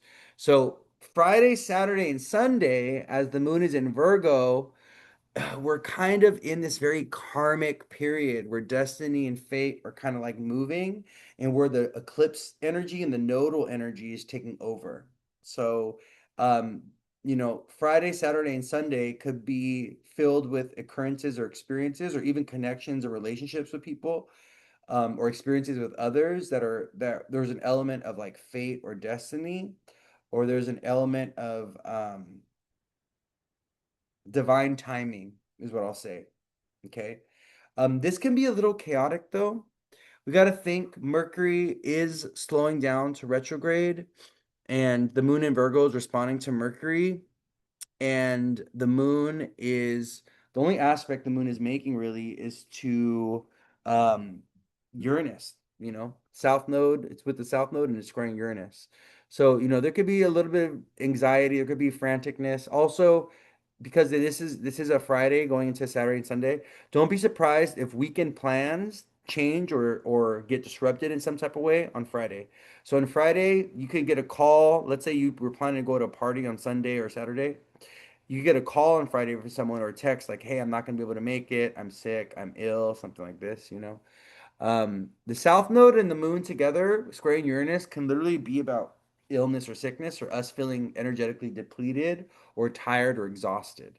So, if you do end up feeling really tired, exhausted, or depleted on this at this time, make sure you're getting some rest, okay? And if you feel like, oh, you just all of a sudden you don't want to go out, you just kind of want to stick to yourself and kind of like do your own thing, honor that. Moon and South Node, especially in Virgo, is very much about isolation. It's very much about our energy the South Node depletes our energy. The South Node makes us tired. The South Node makes us want to be alone and sit by ourselves. So if you feel like with the Moon South Node in Virgo, if you're feeling overly anxious, or if you're feeling tired, or if you're feeling like, oh my God, I don't really know if I want to go, then kind of honor that. Okay. Sunday's Father's Day. What's going on Sunday?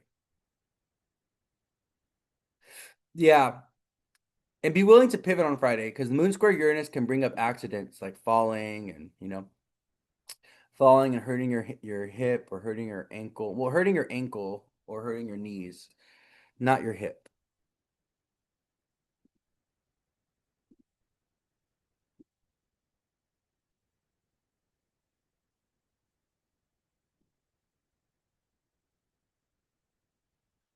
Oh my God, I'm like hot all of a sudden. It is so hot right now. Like it's been hot since yesterday over here in Portland.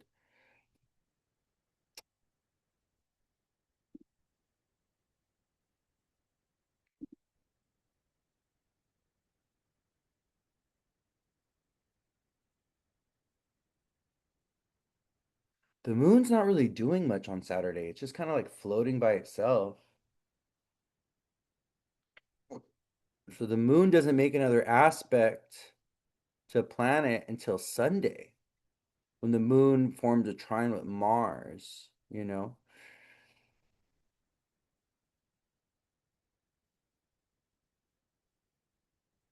That's the first day of Cancer season, Sunday. I'm looking at the moon in Virgo on Sunday, and the only thing I'm seeing is the moon trining Mars. That's it. That's good for activity, though. That's good for, celebration, eating, people are on Sunday, everyone's eating on Sunday. Everyone's taking their dad to lunch, dinner, making their dad lunch, dinner. Uh, Sunday is a day of food and gift giving, is what it looks like.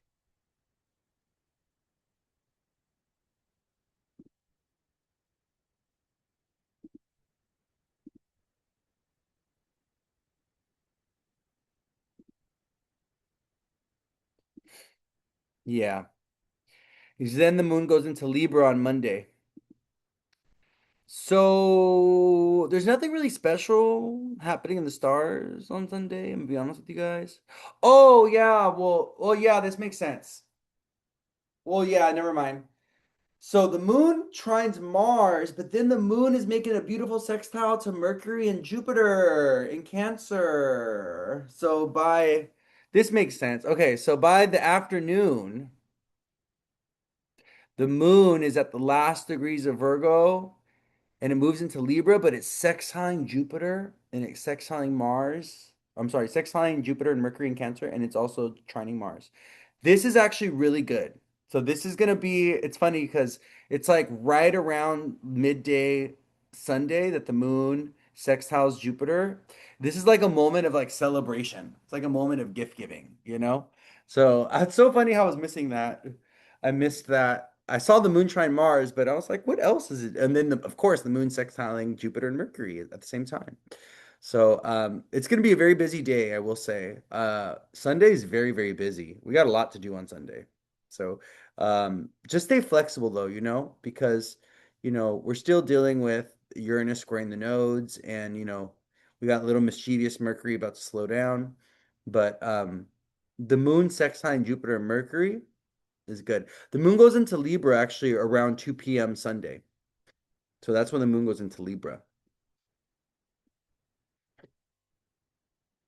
And the moon in Libra is responding to that Venus in Leo, and it kind of opens up the door for a very social energy. It's interesting because as the moon goes into Libra, the sun also goes into Cancer, and so we have a sun moon square on the ingress of the sun of Cancer season, of the sun going into Cancer. We have sun zero Cancer, moon zero Libra. So we have the sun square the moon on Sunday. Whenever the luminaries are squaring each other by sign, a lot of activity, a lot of momentum. Squares, they stimulate energy. They're ruled by Mars, and so they stimulate things. They push us to do things. They instigate things as well. They could be a little. They could be squares are an instigatory. I don't know if that's a word, instigatory, but instigative aspect. Instigative, I think, is a word. I don't think instigatory is a word. Instigative.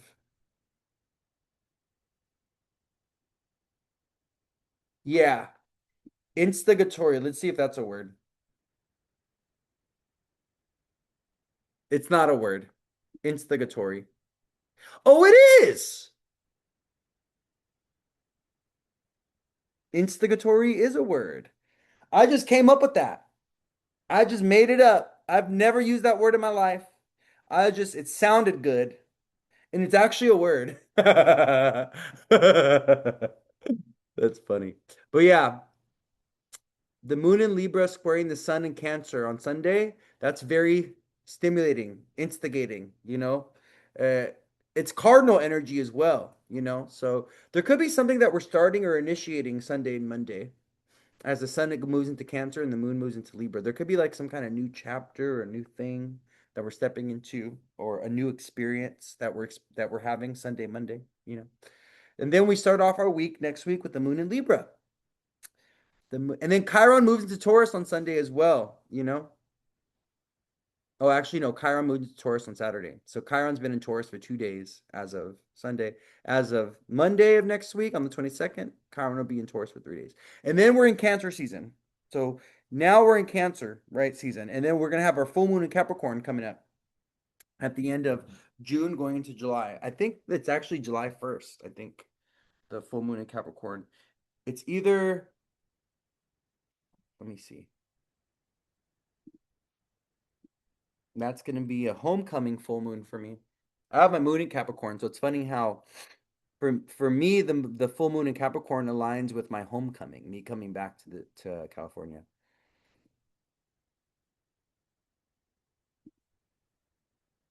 The 29th, 30th. This is 29th, 30th. So it's not going to be in July. It's going to be, oh yeah, it's the 29th, 30th. Yeah. It's not going to be July 1st. It's the 29th and the or 30th, depending on where you're at in the world. That's going to be a Saturn ruled full moon. Woo! That's going to be a very interesting one. I'm looking at Saturn squaring the full moon. The ruler of the full moon is going to be squaring it. That's going to be a very interesting full moon. And Jupiter also has ingress into Leo at this time, and Mercury's retrograde. So we'll talk about it when we get there. But yeah, my loves, that's how we wrap up the week. So we wrap up the week on Sunday with the moon in Virgo, trining Mars, sextile Jupiter and Mercury. So Sunday is going to be very busy. And then Monday, the moon goes into Libra, and the moon immediately squares the sun. So the moon at 0 degrees Libra, well, actually, Sunday to Monday, the moon goes into Libra and it squares the sun at 0 Cancer. So we have the sun square the moon, and that tends to be initiating and activating when it comes to, it's like it creates busyness, it creates busyness. So, okay, my loves, but I think that's it. I think we've talked about everything that I wanted to cover, talk about today. We did kind of go on some tangents and stuff, but it's always fun to do that, and it's always fun to share my astrological knowledge with you guys and to give you the guidance and the wisdom for the week to help you prepare for the week. But love you all so much. Thank you for hanging out. I'm actually going to come back later. I'm probably going to do the tarot of the week tonight. Actually, I'm kind of feeling that. I don't know why. I'm kind of feeling like doing the tarot at nighttime. I don't know why. I love doing tarot at nighttime. Um, so I think what we might do is do the tarot either this afternoon or this evening. We'll do the weekend tarot. I might come back around 2 or 3 o'clock and do the tarot. I don't know. I'll let you guys know. Take a look at my stories, okay? But I don't know. I just had like a vision of doing the tarot at nighttime. So doing the weekly tarot at night. So I might come back later on tonight and do it. I'll let you guys know. Okay. But we're gonna wrap this up here for now. We've been here at 9:30 for 2 hours, so it's pretty good. It's pretty good timing. Um, Pretty good timing. We covered a lot today too. I was like wondering. I was like, what are we gonna talk about today? Because there wasn't that much going on. Or it doesn't look like there's that much going on in the stars for this week. We just have the Venus Pluto opposition mainly. That's the big one. Um, Mercury retrograde is soon to come. The Uranus Mars conjunction is soon to come. Jupiter's going to be moving into Leo. That's happening as well. I mean, the node square Uranus and Venus opposite Pluto. Really, that's like the big transits for the week, right? So, but things get really hot, and things are gonna kind of like start to build up, and things are gonna get really spicy come the end of this month, going into next month. Mars goes into Gemini, Jupiter goes into Leo, Mercury retrogrades, Chiron goes into Taurus, you know, or Chiron will be in Taurus already. So we're about to have like quite a few ingresses that are going to be very dramatic and very loud. They're going to kind of leave a big impact in some type of way. So just want you guys to prepare for that as we move into July. Okay. But I love you all. Everybody that bought a badge today, thank you so much. I appreciate you. You are wonderful. You are amazing. Where is my charger? My phone's at 3% right now. Oh, let me stretch. Ooh. I'll see you guys around. I'm gonna go ahead and try to post this onto YouTube as fast as possible. So if you guys want to go back and rewatch today's live on YouTube, you can. But thank you guys. Thank you for the support. Thank you for sending all your peoples my way. Your peoples are my peoples, and my peoples are your peoples, and our peoples are our peoples. And it's just so cool because